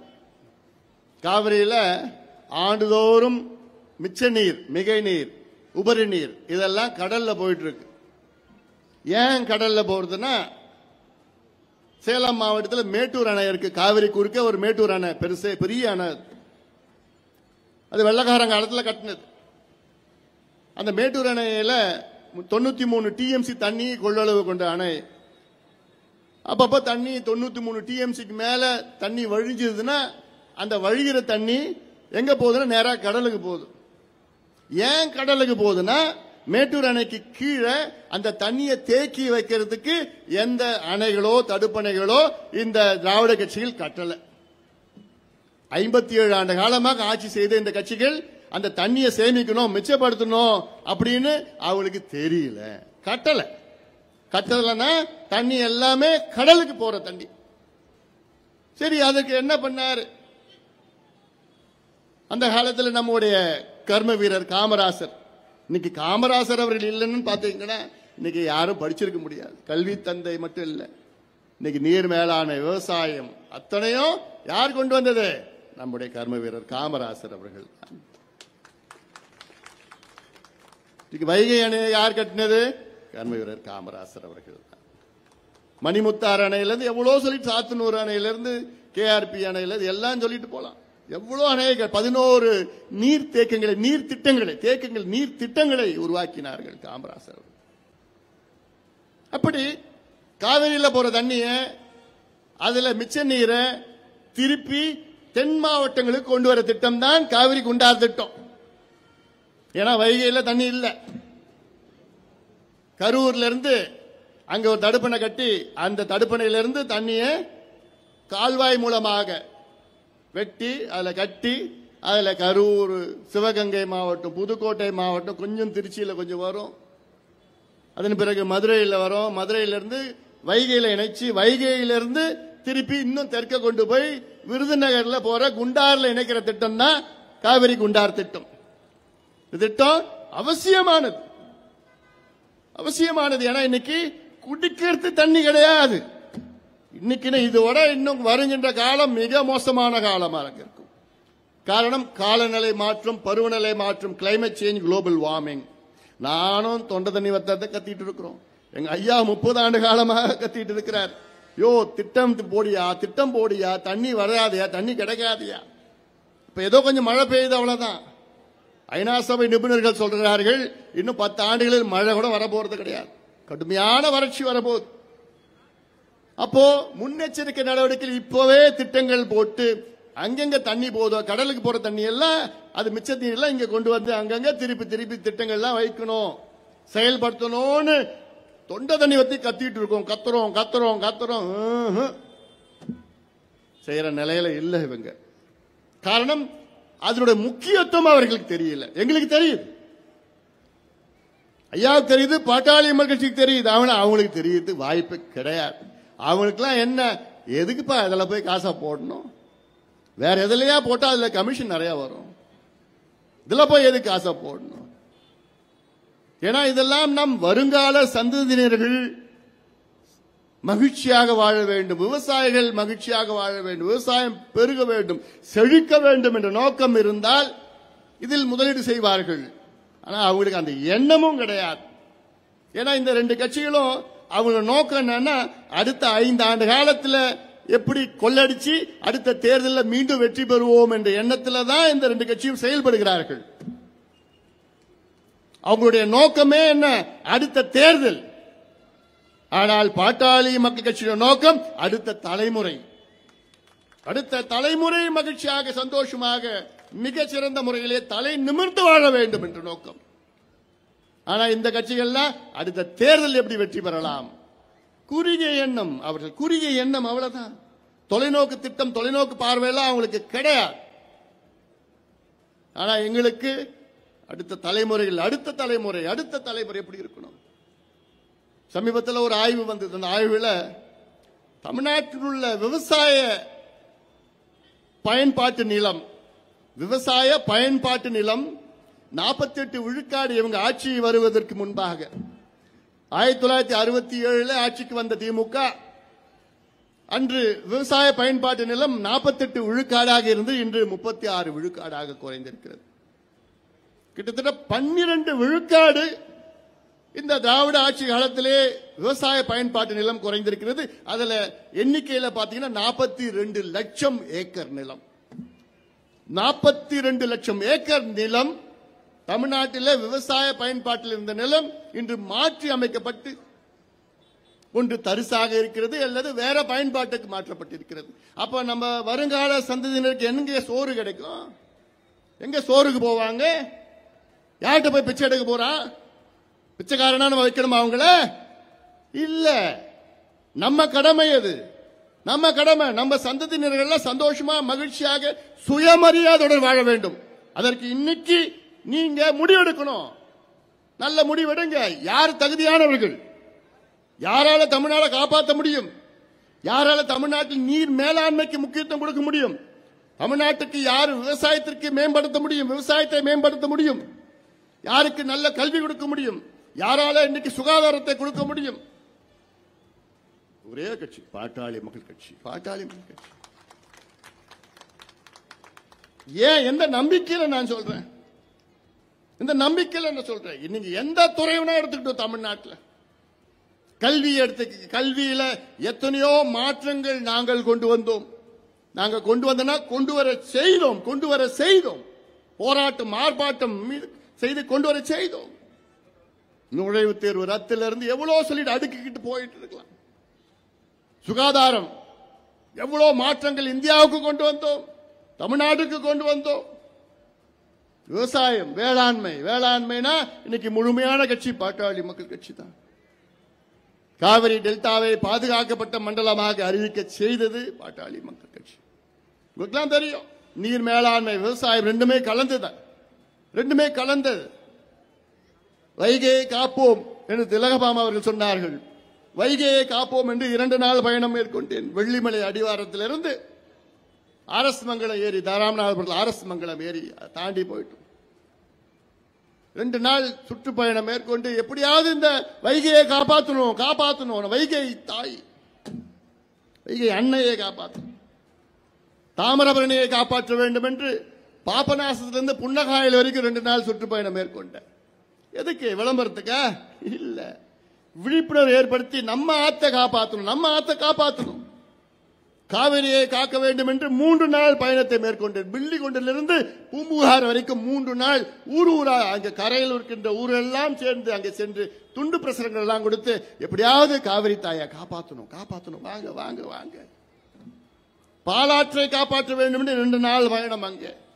அங்க பில்லூர் அணையிலிருந்து கிட்டத்தட்ட சதுரங்கப்பட்டணத்தில் அங்க பாலாறு அங்க போய் கடல்ல கலக்குது. 2 நாள் சுத்தி இருக்கிற எல்லா ஊருக்கும் போய் பேசினேன், பிரச்சாரத்தை மேற்கொண்டேன். அத்திக்கடவு அவிநாசி திட்டம் 2 நாள் சுற்றுப்பயணம் மேற்கொண்டு இன்னைக்கு ஏதோ திட்டத்தை திறந்திருக்கிறாங்க, அறகுறையா திறந்திருக்கிறாங்க. தாமிரபரணி, குண்டாறு, தாமிரபரணி, கருமேனி ஆறு, நம்பி ஆறு, பச்சை ஆறு, கோரை ஆறு, எலும்பிச்சாறு, இந்த 6 ஆறுகளும் இணைக்கின்ற திட்டம் அது. அந்த பகுதியில் திசைநிலை நாங்குநேரியிலிருந்து அந்த பகுதியில் வளர்ச்சியை பெறும். அங்க கொஞ்சம் மேடான பகுதி, அங்கே வறட்சியான பகுதி. தாமிரபரணி நம்முடைய வற்றாத ஜீவநதி. 13 TMC நீர் கடல்ல ஆண்டுதோறும் கலந்து கொண்டிருக்கிறது தாமிரபரணியில். அதை தெற்கு பகுதியும் சரி வடக்கையும் கொண்டு வந்து செழுமையாக்கலாம். தென் மாவட்டங்கள் செழுமையாக எங்க பார்த்தாலும் கருவேலம் கருவேலம் கருவேலம். இந்த கருவேலத்தை அழிக்கின்ற திட்டம் எத்தனையோ நான் சொன்னேன். நான் 20 ஆண்டுகளுக்கு முன்பு சொல்லியிருக்கிறோம். ஆனா அரசாங்கம் அதை சும்மா வச்சுக்கிட்டு அதை சுத்தப்படுத்துவோம், பொக்லைன் வச்சு சுத்தப்படுத்திக்கிட்டு இன்னும் 6 மாசத்துல பார்த்தா இன்னும் அதோ பெரிய காடா வரும். அதுக்கு பில்லு போட்டுடுவான் 3 கோடி ரூபாய். செலவு செஞ்சது 10 லட்சம் ரூபாய், பில்லு மட்டும் 3 கோடி ரூபாய். எப்படி நீங்க கணக்கு போடுவீங்க? நான் சுத்தப்படுத்திட்டேன் ஆனா அது வந்துடுச்சுன்னு சொல்லுவோம். இதுதான் இந்த 2 கட்சியும் கணக்கு போடுறது இல்லை. கணக்கு போடுறதுல அவங்க எல்லாம் PhD, அவங்கள மாதிரி யாரும் கணக்கு போட முடியாது. அதான் விஞ்ஞான ஊழல், சயின்டிபிக் கரப்ஷன். கணக்கு யாரும் தெரியும் கண்டுபிடிக்க முடியாது, யாராலும் கண்டுபிடிக்க முடியாது. பில்ல போட்டு அப்படி போட்டு இப்படி போட்டு என்னென்னமோ பண்ணிட்டு இருப்போம். அதனால இதெல்லாம் சிந்தித்து பாருங்கள், நீங்கள் சிந்தித்து பாருங்கள். வேற எந்த கட்சியும் இந்த அளவுக்கு இவ்வளோ தமிழ்நாட்டுடைய பிரச்சனைகள் ஒவ்வொரு மாவட்டத்திலும் என்ன இருக்கு, என்ன விளையுது, அந்த விளைச்சல என்ன செய்யணும், எப்படி கொண்டு வரணும். புதுக்கோட்டை மாவட்டம் எடுத்துக்க, புதுக்கோட்டை மாவட்டத்தில் முந்திரி இருக்காங்க, அதை எப்படி பதப்படுத்தணும், அதை எப்படி மேம்படுத்தணும், மதிப்பு கூட்டணும்.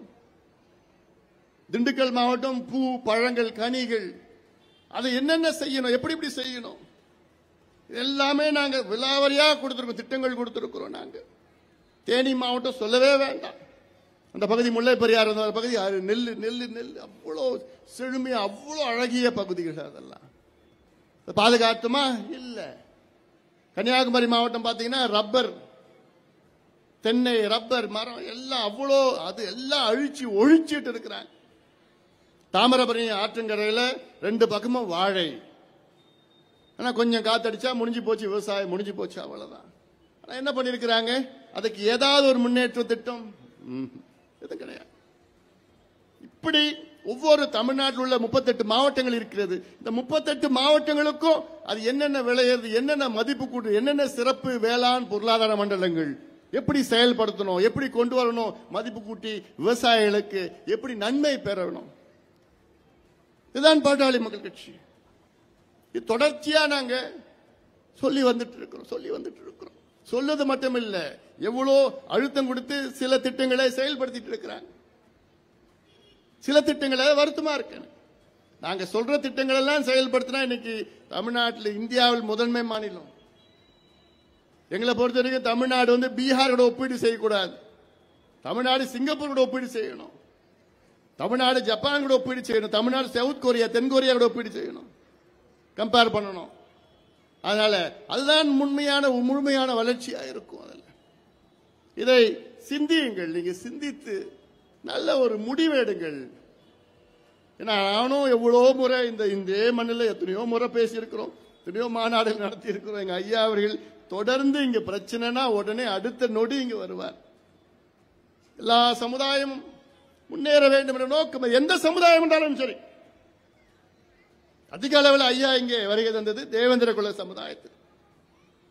அவர்கள் எந்த பிரச்சனை எங்க இருந்தாலும் அங்க உடனே ஓடி போயிட்டாங்க மக்களுக்கு. அடுத்தது தேவர் சமுதாயத்தில் எந்த பிரச்சனை இருந்தாலும், முக்குளத்தோர் சமுதாயத்தில் எந்த பிரச்சனை இருந்தாலும், நாடார் சமுதாயம் அதை இழிவுபடுத்துகின்ற நேரத்தில் முதல் குரல் கொடுத்தது மருத்துவர் ஐயா அவர்கள் தான்.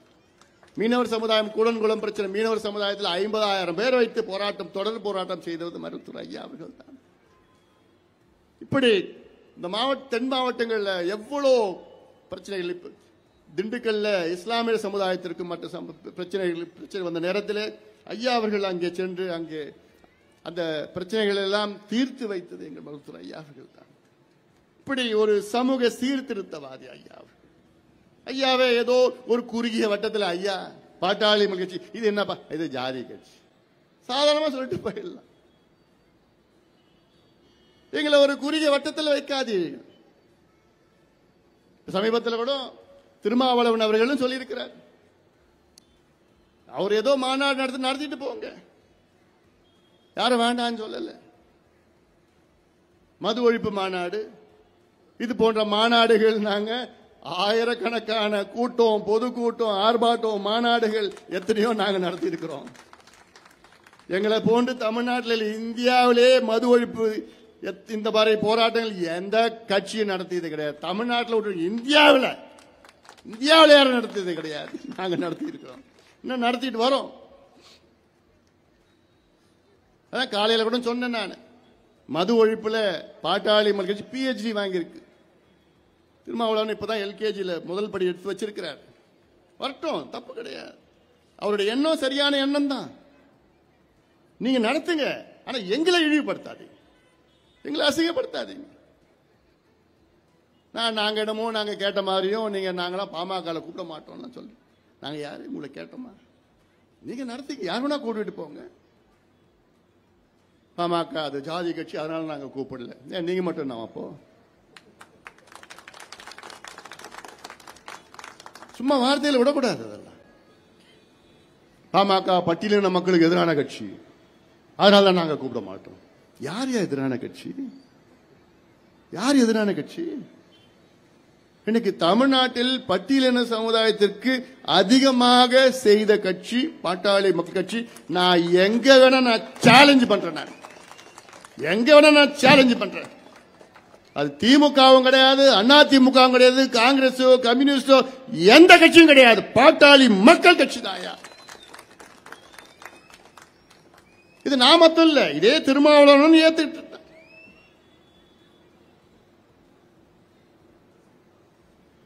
எங்கள் கட்சியினுடைய பொதுச் செயலாளர் ஒரு பட்டியலினத்தை சார்ந்த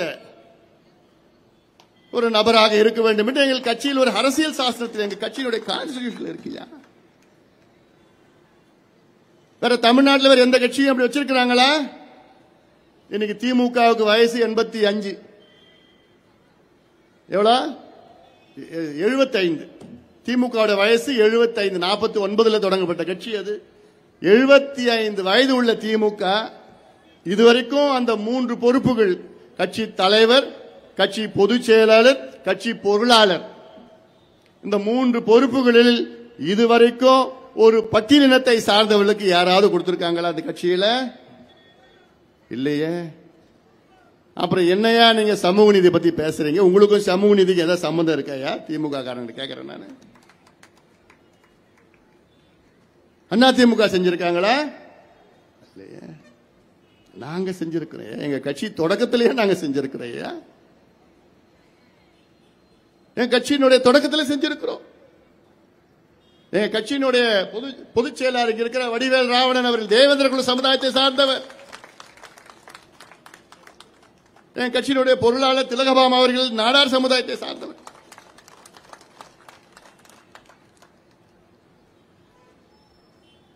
அப்புறம் எப்படி நாங்க பட்டியலின சமுதாயத்துக்கு நாங்கள் எதிரானவர்களாக இருக்க முடியும்? இன்னைக்கு தமிழ்நாட்டில் பட்டியலினத்தை சாராத ஒரு தலைவர் வீட்டிலே அம்பேத்கர் சிலை எந்த தலைவர் வைத்திருக்கின்றார் சொல்லு பார்க்கலாம். பட்டியலினம் சாராத ஒரு அரசியல் தலைவர் தமிழ்நாட்டில் எந்த தலைவராவது அவங்க வீட்டில் அம்பேத்கர் சிலையை வைத்திருக்கின்றார்களா? எங்க ஐயா வச்சிருக்கிறாரு. எங்க ஐயா வச்சிருக்கிறாரு. விளம்பரத்து கிடையாது. எங்க கட்சியினுடைய முன்னோடிகள் அவர்கள் கொள்கைப்படிதான் எங்க கட்சி நாங்க நடத்திட்டு வரோம். யாரு? ஒன்று அண்ணல் அம்பேத்கர் அவர்கள், புரட்சியாளர் கார்ல் மார்க்ஸ் அவர்கள், சமூக நீதி போராளி தந்தை பெரியார் அவர்கள், மும்மூர்த்திகள்.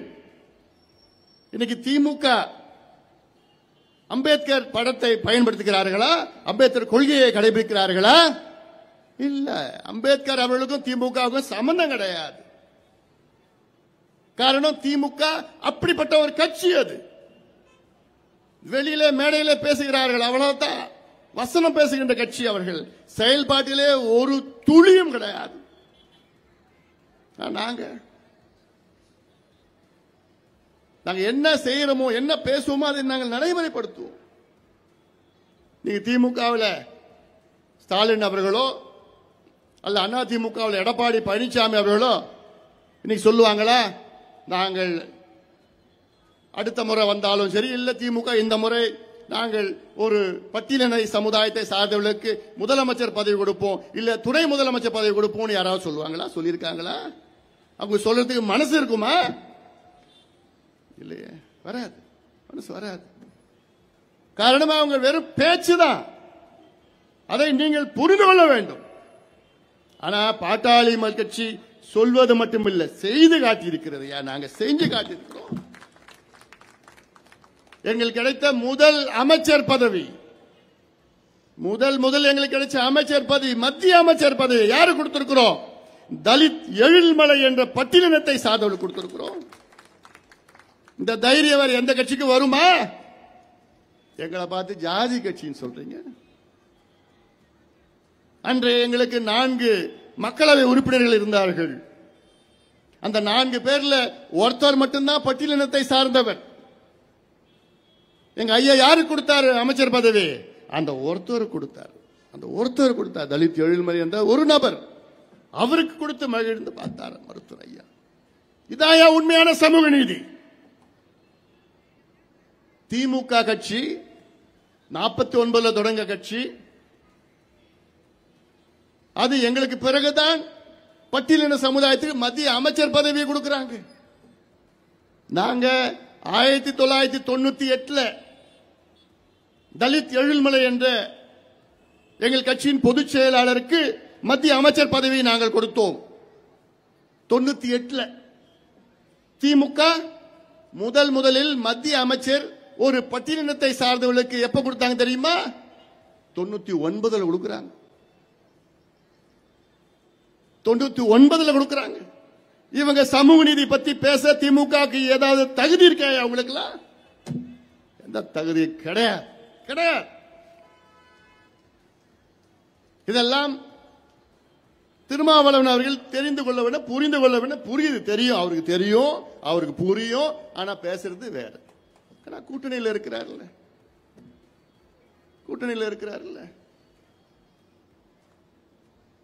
எங்களுடைய மருத்துவர் ஐயா அவர்கள் கும்பகோணம் பகுதியில் குடிதாங்கின்னு ஒரு கிராமத்தில் பட்டியலின சமுதாயத்தை சார்ந்த ஒரு பிணத்தை ஊர் மத்தியில் எடுத்து போக கூடாதுன்னு ஒரு போராட்டம் நடத்தினார்கள் ஊர் மக்கள். கலெக்டர் உடனே போன் பண்றார் ஐயாவுக்கு. ஐயா நீங்க வந்தாதான் கொஞ்சம் சரி வரும், எல்லாம் பிரச்சனை வரும், கலவரம் வரும். ஐயா போறாரு, பேசுறாரு, ஊர் மக்கள் கிட்ட பேசுறாரு. ஐயா பிரச்சனை உங்களுக்கு சொல்லுங்கய்யா. அந்த பிணத்தை தானே எடுத்துட்டு போனோம், அது என்ன பிரச்சனை? ஊர் மக்கள் ஒத்துக்கல. 6 மணி நேரம் 8 மணி நேரம் பேச்சுவார்த்தை நடக்குது, ஒத்துக்கல. பிறகு ஐயா சொல்றாரு, வாங்கடா தூக்குங்கடா, பாத்துக்கலாம் என்ன நடக்குதுன்னு பாத்துக்கலாம். ஐயா போய் ஒரு தூக்குறாரு, அந்த பிணத்தை தூக்குறாரு. பட்டியலின சமுதாயத்தினுடைய பிணத்தை ஐயா தூக்குறாரு. 4 பேர் தூக்கிட்டு போறாங்க. ஐயா சொல்றாரு, யார் என்ன சொன்னாலும், யார் என்ன திட்டினாலும் அமைதியா வாங்கிக்கங்க, பிரச்சனை பண்ணாம வாங்கிக்கன்னு தூக்கிட்டு போய் அங்க கொள்ளிடம் கரையில் ஆத்துல போய் அடக்கம் செய்யறார் ஐயா. இது போன்ற ஏதாவது ஒரு தலைவர் இந்தியாவில் செஞ்சிருப்பாங்களா? ஐயா செஞ்சிருக்கிறார். இந்த செயலுக்கு தான் இதே திருமாவளவன் அவர்கள் மேலூர், இங்க பகுதியில் மேலூர்ல ஒரு கூட்டத்தை போட்டு அந்த கூட்டத்தில் தமிழ் குடிதாங்கின்னு எங்க ஐயாவுக்கு பட்டம் கொடுத்தவர் இந்த திருமாவளவன் அவர்கள் தான். எப்படியா நாங்க திடீர்னு ஜாதி கட்சியா மாறிடுறோம்? எப்படி மாறிடுறோம்? நான் மத்திய அமைச்சராக இருந்த நேரத்தில் ஐயா கூப்பிடுறாரு, ஏன்பா மருத்துவத்துறையில பட்டியலின சமுதாயத்துக்கு ஏன்பா இடஒதுக்கீடு கிடைக்கல? 22 வருஷமா கிடைக்கல. அது பாருன்னு சொன்னார். அப்ப பார்த்தா கிடைக்கல. இல்ல, 1 வருஷம் நான் போராடினேன். எங்க யார் கூட போராடினேன்? எங்க அதிகாரிகள் கூட போராடினேன். வழக்கு போட்டு உச்ச நீதிமன்றம் போய் எல்லாம் பண்ணி பட்டியலின சமுதாயத்திற்கு இந்தியாவிலேயே மருத்துவ படிப்பிலே முதல் இடஒதுக்கீடு கொண்டு வந்தது யாரு? இந்த அன்புமணி ராமதாசும் பாட்டாளி மக்கள் கட்சியும் தானே. எவ்வளவு பெரிய ஒரு சாதனை இது. எய்ம்ஸ், டெல்லி எய்ம்ஸ்ல பட்டியலின சமுதாயத்தை சார்ந்த பிள்ளைகளுக்கெல்லாம் அங்க பாகுபாடு இருந்தது, டிஸ்கிரிமினேஷன் இருந்தது என்று புகார் வந்தது. அதை நேரடியாக நான் விசாரித்தேன். அது உண்மை என்று அறிந்து அப்பொழுது யுஜிசி சேர்மன் சுக்தேவ் தோராட் அவரை அழைத்து, நீங்க போயிட்டு என்னன்னு ஆய்வு பண்ணி அதுக்கு தீர்வுகள் கொடுங்கள் என்று சொல்லி அவர்கள் வந்து தீர்வுகள் கொடுத்து ஒவ்வொரு நிறுவனத்துக்கு சென்று தீர்வுகள் கொடுத்தார். கொடுத்து அந்த சுக்தேவ் தோராட் ரெக்கமெண்டேஷனை அமல்படுத்தியது இந்த அன்புமணி ராமதாஸ். சென்னை தேசிய சித்த மையம் என்று அதை நிறுவியது அன்புமணி ராமதாஸ். அதில் ஒரு கோரிக்கை வந்தது, பண்டிதர் அயோத்தியதாஸ் என்று பட்டியலினத்தை சார்ந்த ஒரு சித்த மருத்துவர், அவர் பெயரை வைக்க வேண்டும் என்று கோரிக்கை வந்தது. ஐயா என்னிடம் சொன்னார்கள். ஐயா சொன்னேன், நான் இது வரைக்கும் 5 ஆண்டு காலத்தில் எந்த நிறுவனத்துக்கும் பேர் வச்சது கிடையாது. இல்லப்பா அது பண்ணணும்னு சொல்லிட்டு ஐயா சொல்லிட்டார். அப்புறம் மறுப்பு பேச்சு கிடையாதுன்னு தேசிய சித்த மையம் அந்த மருத்துவமனைக்கு ஒரு பட்டியலின சித்த மருத்துவர் பெயர் பண்டிதர் அயோத்திதாச பெயரை வைத்தவன் இந்த அன்புமணி ராமதாஸ் வைத்த பெயர் மட்டும் கிடையாது, சிலையை நிறுவி பண்டிதர் அயோத்திதாசோட குடும்பத்தை அழைத்து, ராம்விலாஸ் பாஸ்வான் மத்திய அமைச்சரை அழைத்து, அந்த மேடையில் இன்னொருத்தரும் இருந்தார் கூட, யாரு, திருமாவளவன் அவர்களும் அந்த மேடையில் இருந்தார். இவ்வளவு செஞ்சிருக்கிறோமே,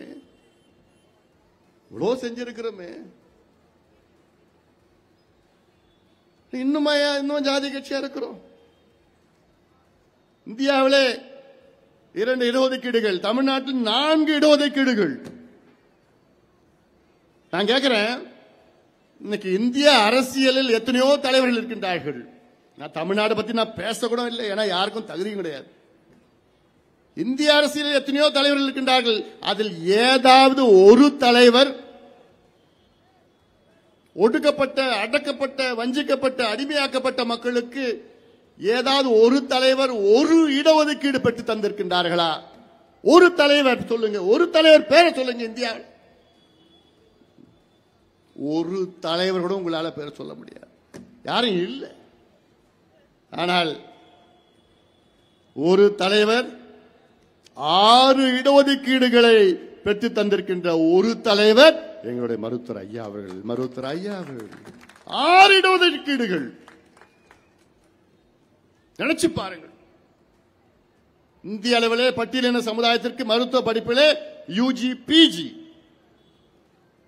இந்திய அளவிலே இதர பிற்படுத்தப்பட்ட மக்களுக்கு, ஓபிசி மக்களுக்கு 27 விழுக்காடு கல்வி நிலையங்களில் சண்டை போட்டு போராடி பெற்று தந்தவர் எங்களுடைய மருத்துவர் ஐயா அவர்கள்.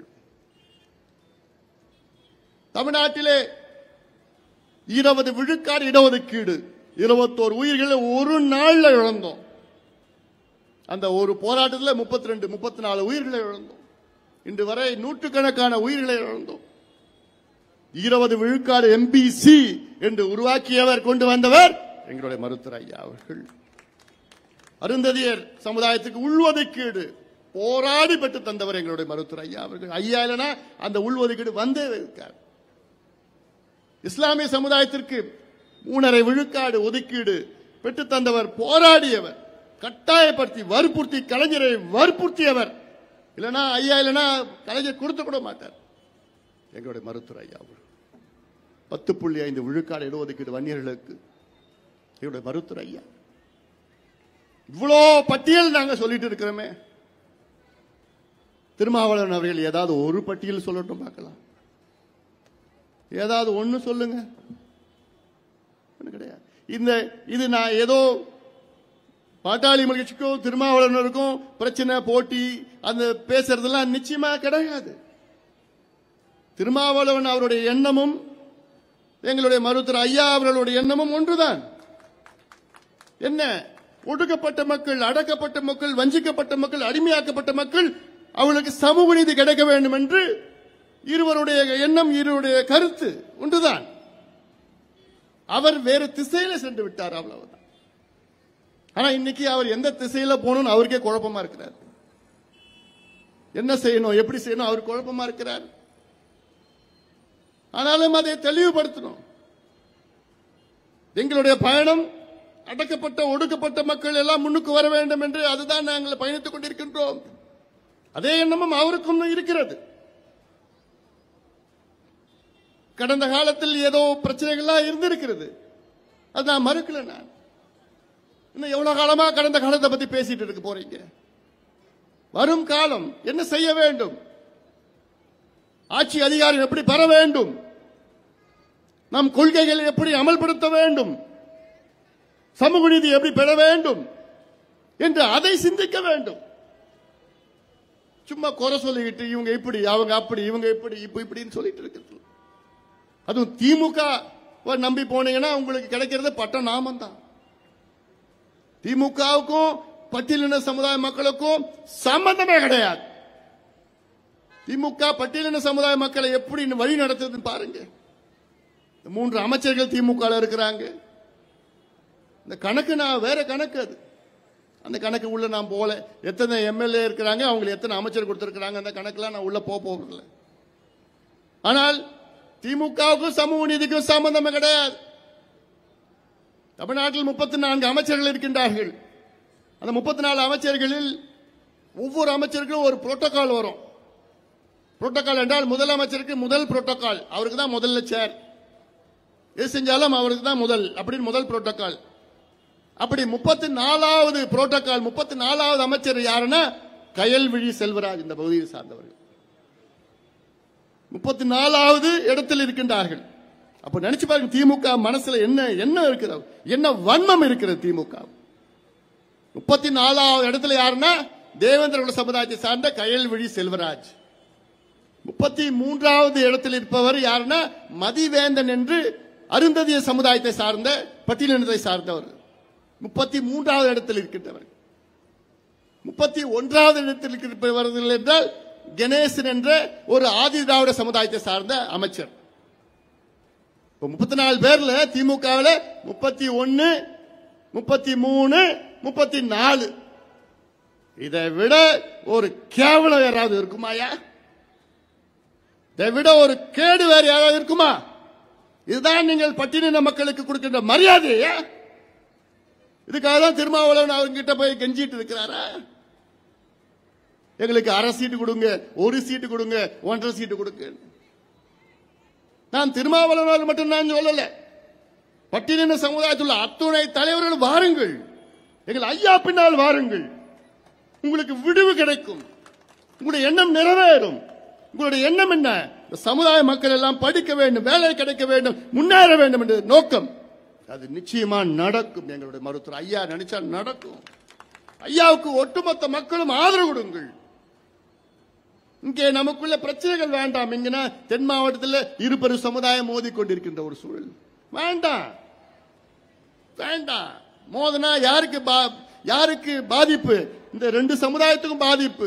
யாருக்கு நன்மை? திமுகவுக்கு நன்மை. இதே போன்ற வட மாவட்டத்தில் 2 பெரு சமுதாயங்கள் மோதி கொண்டிருக்கிறது. பாதிப்பு யாருக்கு? 2 பெரு சமுதாயத்திற்கு. நன்மை யாருக்கு? திமுகவுக்கு நன்மை. அவருடைய சூழ்ச்சி அது போதும். இந்த சூழ்ச்சியிலே நீங்கள் இடம் கொடுக்க வேண்டாம். நிச்சயமாக நாம் எல்லாம் ஒன்று சேருகின்ற காலம் அது. ஒடுக்கப்பட்ட, அடக்கப்பட்ட, வஞ்சிக்கப்பட்ட மக்கள் எல்லாம் ஒன்று சேருகின்ற காலம் அது. ஒன்று சேர்ந்தால் நிச்சயமாக ஆட்சி அதிகாரம் வர வேண்டும். ஆட்சி அதிகாரம் வந்தால் நிச்சயமாக சமூக நீதி நிலைநாட்ட முடியும். எங்களால் மட்டும்தான் முடியும். எங்களால் மட்டும்தான் முடியும். இது நம்பிக்கையில், தன்னம்பிக்கையில் சொல்லி, ஆணவத்தில் நான் சொல்லல, உண்மையதான் நான் சொல்றேன். நான் திராவிட கட்சியில் நம்பினா நிச்சயமாக ஒன்று நடக்க போறது கிடையாது.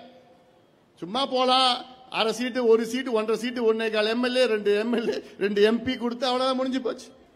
இந்த தலைவர்கள் எல்லாம் எம்பி எம்எல்ஏ ஆகலாம். ஆனால் பட்டியலின சமுதாயம் முன்னேறுமா? இல்ல, ஒண்ணும் கிடையாது. ஆனா எங்களுடைய எண்ணம் அப்படி கிடையாது. ஐயாவுடைய எண்ணம் கிடையாது. எல்லாத்துக்கும் முன்னேற்றம் வரணும், எல்லாத்துக்கும் முன்னேற்றம் வரும், பெற வேண்டும் என்ற நோக்கம் எங்களுடைய மருத்துவர் ஐயாவிற்கும் பாட்டாளி மக்கள் கட்சிக்கும் இருக்கும். அதை உறுதிப்படுத்துகின்ற வகையில் தான் இது போன்ற கூட்டங்கள் எல்லாம் போட்டு உங்களுடைய கோரிக்கை, உங்களுடைய ஆதரவை திரட்டுகின்றோம். ஆதரவு கொடுங்க. அதனால இதையெல்லாம் நீங்கள் மனதிலே ஏற்றி பாட்டாளி மக்கள் கட்சிக்கு தமிழக மக்கள் ஆதரவு கொடுங்கள். எங்களால் மட்டும்தான் நீர் மேலாண்மை முக்கியத்துவம் கொடுத்து நிலைநாட்ட முடியும். வருங்கால சந்ததியினருக்கு நல்ல சிறப்பான திட்டங்கள் எங்களால் மட்டும்தான் கொடுக்க முடியும். நீர் மேலாண்மை பத்தி பேசணும்னா எனக்கு குறைஞ்ச 2 மணி நேரம் ஆகும். தமிழ்நாட்டில் உள்ள அத்துணை நீர்நிலைகள், நீர் மேலாண்மை என்ன செய்யணும், எவ்வளவு மழை எங்க பெய்யுது, அது எப்படி சேமிக்கணும், எங்கெங்க சேமிக்கணும், எப்படி எல்லாம் கொண்டு வரணும். வேளாண் பத்தி பேசணும்னா எனக்கு 5 மணி நேரம் ஆகும். தமிழ்நாட்டுடைய வேளாண் துறை இந்த நிலையில் என்ன இருக்கிறது, எப்படி செய்யணும், எப்படி செயல்படுத்தணும், அது கல்வியா இருந்தாலும், சுகாதாரம், வேலை வாய்ப்பு இருந்தாலும் சரி, சமூக நீதி இருந்தாலும் சரி, ஜாதிவாரி கணக்கெடுப்பு நடத்துங்க நடத்துங்க நடத்துங்கன்னு எவ்வளோ கோரிக்கை வைத்திருக்கணும்.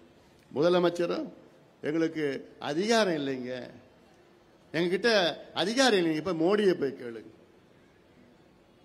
சமீபத்தில் தமிழ் ஜனம் என்று ஒரு நிறுவனம் அங்கே ஆர்டிஐல ஒரு கேள்வி கேட்டு மத்திய அரசு கேள்வி கேட்டாங்க. அந்த கேள்வி பதில் கொடுத்த மத்திய அரசு ஜாதிவாரி கணக்கெடுப்பு நடத்த மாநில அரசுக்கு அதிகாரம் இருக்கிறது என்று தகவல் உரிமை சட்டத்தில் கீழ் விடை கொடுத்தார்கள் மத்திய அரசு. இதுக்கு மேல என்ன வேணும் உங்களுக்கு? எவ்வளவு காலமா ஏமாத்த போறீங்க? எவ்வளவு காலமா ஏமாத்த போறீங்க? ஜாதிவாரி கணக்கெடுப்பு ஏன் நடத்தணும்? என்னென்ன சமுதாயங்கள், என்னென்ன ஜாதிகள், ஏன்னா ஜாதி அடிப்படையில் தான் இடஒதுக்கீடு இருக்கு, ஜாதி அடிப்படையில் நலத்திட்டங்கள் கொடுக்கறாங்க. அந்தந்த ஜாதிகள் என்ன நிலையில் இருக்கிறாங்கன்னு தெரிஞ்சாதானே அவங்களுக்கு சிறப்பு திட்டங்கள் கொடுக்கலாம், இடஒதுக்கீடு அதிகப்படுத்தலாம், சலுகைகள் அதிகப்படுத்தலாம், நலத்திட்டங்கள் கொடுக்கலாம், நிதி கொடுக்கலாம், எல்லாம் செய்யலாம். ஆனா அது தெரிஞ்சுக்கிட்டு கூட முதலமைச்சர் அவர்களுக்கு அக்கறை கிடையாது. அது தெரிஞ்சுக்கிட்டு கூட அக்கறை கிடையாது முதலமைச்சர் அவர்களுக்கு. இது எவ்வளவு மோசம், இது எவ்வளவு மோசம். தமிழ்நாட்டில் இல்ல, இந்தியாவிலே பஞ்சாயத்து தலைவர் கூட ஜாதிவாரி கணக்கெடுப்பு நடத்த அதிகாரம் இருக்கிறது. பஞ்சாயத்து தலைவருக்கு அதிகாரம் இருக்கிறது, தமிழ்நாட்டில் முதலமைச்சருக்கு அதிகாரம் கிடையாது. இது முழுமையிலும் ஏமாற்று வேலை, ஏமாற்ற. யாரையா ஏமாத்துறீங்க? பீகார்ல நடத்தி முடிச்சுட்டாங்க, கர்நாடகால முடிச்சுட்டாங்க, தெலுங்கானா, ஆந்திரா, ஒரிசா, ஜார்க்கண்ட் மாநிலம் எடுத்துட்டு இருக்கிறாங்க. அவங்களுக்கு அதிகாரமே கிடையாதா? அதிகாரம் இருக்கு. அப்ப உங்களுக்கும் தான் அந்த அதிகாரம் இருக்கிறது. ஏன் தட்டி கழிச்சு ஓடி போய் பயந்து ஓடி போறீங்க? முதலமைச்சர் அவர்களே, என்ன பயம் உங்களுக்கு? சமூக நீதியை நிலைநாட்ட வேண்டும் என்றால் தமிழ்நாட்டில் உள்ள அத்துணை சமுதாயங்களும் என்ன நிலையில் இருக்கிறது, எந்த சமூக பின்தங்கிய நிலையில் இருக்கிறது என்று கண்டறிந்துதான் அதற்கு விடையளிக்க முடியும், தீர்வு கொண்டு வர முடியும். ஆனா அதை தெரிந்து கொள்ளவே முதலமைச்சருக்கு மனசு இல்லைன்னா அப்புறம் சமூக நீதி பத்தி தயவு செய்து திமுக பேசாதீங்க. உங்களுக்கு தகுதி கிடையாது. சமூக நீதி பத்தி பேச எந்த தகுதியும் திமுகவுக்கு கிடையாது.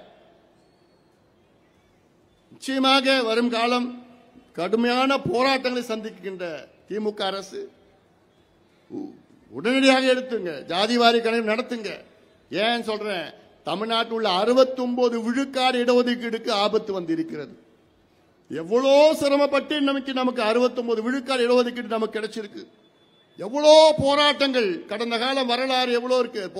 போராட்டம் செய்து செய்து, அது பாட்டாளி மக்கள் கட்சி மட்டும் கிடையாது, எவ்வளோ மக்கள் போராடி இன்று தமிழ்நாட்டில் 69 விழுக்காடு இடஒதுக்கீடு நமக்கு கிடைச்சிருக்கு. அது 9வது அட்டவணையில் பாதுகாப்பு கொடுத்தது ஜெயலலிதா அவர்கள். இன்னைக்கு வரைக்கும் பாதுகாப்பா இருக்கு. ஆனாலும் உச்சநீதிமன்றம் 2007 என்ன சொன்னாங்கன்னா, 9வது அட்டவணையில் இருந்தாலும் அதை நாங்கள் எடுத்துக்கொள்வோம் என்று ஒரு தீர்ப்பு கொடுத்தார்கள்.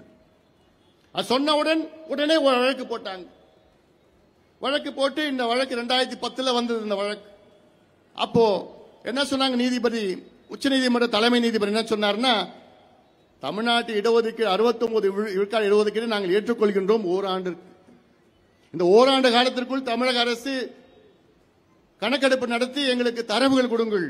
என்ன தரவுகள்? தமிழ்நாட்டில் 69 விழுக்காடு மக்கள் பிற்படுத்தப்பட்ட சமுதாயம், மிக பிற்படுத்தப்பட்ட மக்கள், பழங்குடி மக்கள், பட்டியலின சமுதாயம், சிறுபான்மை சமுதாயம் இருக்கின்றார்களா? 69% இருக்கிறாங்களா? MBC, BC, SC, ST, minority இதெல்லாம் இருக்காங்களா கேட்டு 2010 இன்னைக்கு வரைக்கும் எடுக்கல கணக்கெடுப்பு. இந்த வழக்கு என்னைக்குண்டா நீதிமன்றத்தில் வரும். உச்ச நீதிமன்றத்தில் வந்தவுடன் நீதிபதி கேட்கின்ற கேள்வி, எடுத்தீங்களா கணக்கெடுத்தீங்களா கேட்பாங்க. இல்லைன்னு சொன்னா உடனே சுழிச்சிடுவாங்க. 69 விழுக்காடு இடஒதுக்கீடு தமிழ்நாட்டில் ரத்து என்று வரும். அப்படி தீர்வு வந்ததுன்னா அன்னைக்கு சாயங்காலமே திமுக அரசு கலைந்து போகும், முடிஞ்சிடும். அன்னைக்கு சாயங்காலமே முடிஞ்சிடும். ஏன்னா சாதாரணமா பிரச்சனை வராது தமிழ்நாட்டில். எத்தனையோ சொல்லிட்டு தொடர்ந்து சொல்லி சொல்லி சொல்லி சொல்லி, அதாவது தூங்குறவனை எழுப்பலாம், ஆனா தூங்குற மாதிரி நடிக்கிறவனை எழுப்ப முடியாது. முதலமைச்சர் ஸ்டாலின் அவர்கள் தூங்குற மாதிரி நடிச்சிட்டு இருக்கிறார், அவ்வளவுதான். தெரியும் என்ன நடக்கும்னு. ஆனால் நாங்கள் எடுக்க மாட்டோம், கணக்கெடுப்பு நடத்த மாட்டோம். என்ன பயம் அவங்களுக்கு? அது நடத்துங்கள். நிச்சயமாக தமிழ்நாட்டில் சமூக நீதியை நிலைநாட்ட வேண்டும். அதற்கு அத்துணை கட்சிகளும் வாங்க. இது ஏதோ ஒரு பாட்டாளி கட்சி பிரச்சனை மட்டும் கிடையாது. எல்லா சமுதாயத்துடைய பிரச்சனைகள், எல்லா கட்சியினுடைய பிரச்சனை தான் இது. அல்ல, எல்லாம் ஒன்று சேருங்கள், அழுத்தம் கொடுங்கள். முதலமைச்சர் அவருக்கு அழுத்தம் கொடுங்கள், திமுகவுக்கு அழுத்தம் கொடுங்கள். நாங்கள் கூட்டணியில் இருந்தால் வாயே திறக்க மாட்டோம். திமுக ஐயோ அப்படி பேசிட்டா அவங்களுக்கு நம்ம கோவப்படுவாங்கலாம் இல்லை. கூட்டணியில் இருந்தாலும் சொல்லுங்கள், பேசுங்கள், அழுத்தம் கொடுங்கள். வெளியிலிருந்து நாங்கள் கொடுக்கின்றோம். முதலமைச்சர் அவர்களை ஜாதிவாரி கணக்கெடுப்பு நடத்தினால்தான் 69 விழுக்காடு இடஒதுக்கீட்டை நாம் காப்பாற்ற முடியும் என்று மீண்டும் மீண்டும் நான் உங்களை சொல்ல கடமைப்பட்டிருக்கின்றேன்.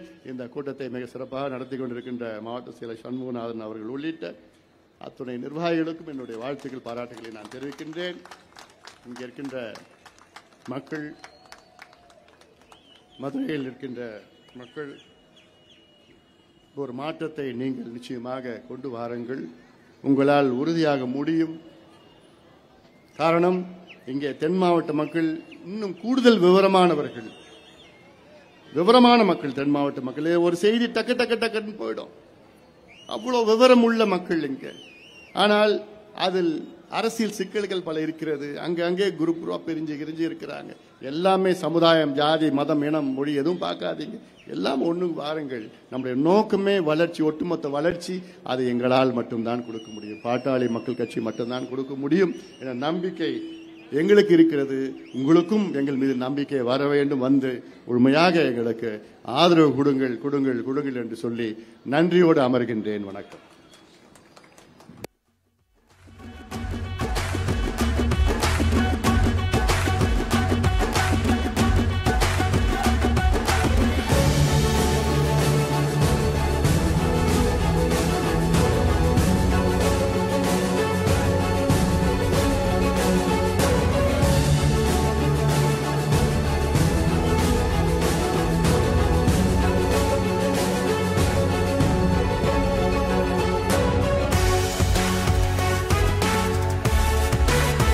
பாட்டாளி மக்கள் கட்சி நடத்தும் இந்த மாபெரும் பொதுக்கூட்டத்திற்கு வருகை தந்த உங்கள் அத்தனை பேரையும் நன்றி கூறி இங்கே நமக்கு சிறப்புரை ஆற்றி நின்று கொண்டிருக்கிற நமது கட்சியின் தலைவர் அவர்களையும் வாழ்த்தி மற்றும் நிர்வாகிகள் அனைவருக்கும் நன்றியை தெரிவித்துக் கொண்டு இந்த கூட்டத்தில் வந்த அனைவருக்கும் நன்றி என விடுவதீர்கள். ஊடக நண்பர்கள் மற்றும் காவல்துறை நண்பர்கள், ஒத்துழைப்பு தந்த காவல்துறை நண்பர்கள் மற்றும் இதர அனைத்து மக்களையும் நன்றி கூறி அனைத்து மக்களுக்கும் பாட்டாளி மக்கள் கட்சி சார்பாகவும் எங்கள் தலைவர்கள் சார்பாகவும் நன்றி கூறி வணக்கத்தை தெரிவித்துக் கொள்கிறேன்.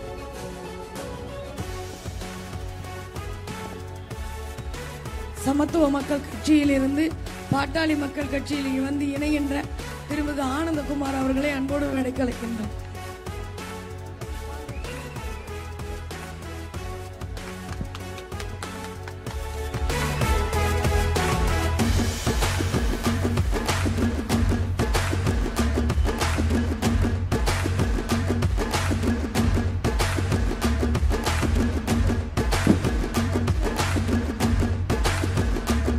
மீனாட்சியின் ஆட்சி தலைவரின் கையில் வந்து சேர வேண்டும் என்பதை வலியுறுத்தி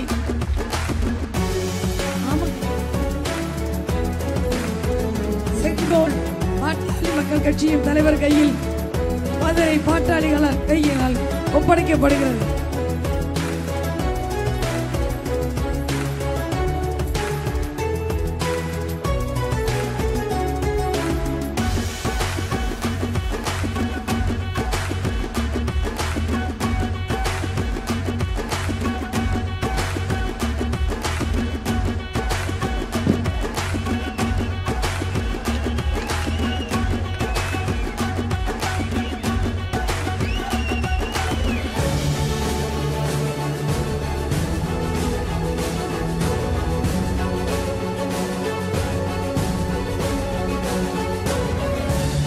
பரிசு பொருளாக கத்திகள் வேண்டாம், ரத்தம் பார்க்க வேண்டாம், உறவு வேண்டும் என்று, உறவு ஒன்றே போதும் என்று சொன்ன பாட்டாளி மக்கள் கட்சியின் தலைவரின் அன்பிற்கு நன்றி.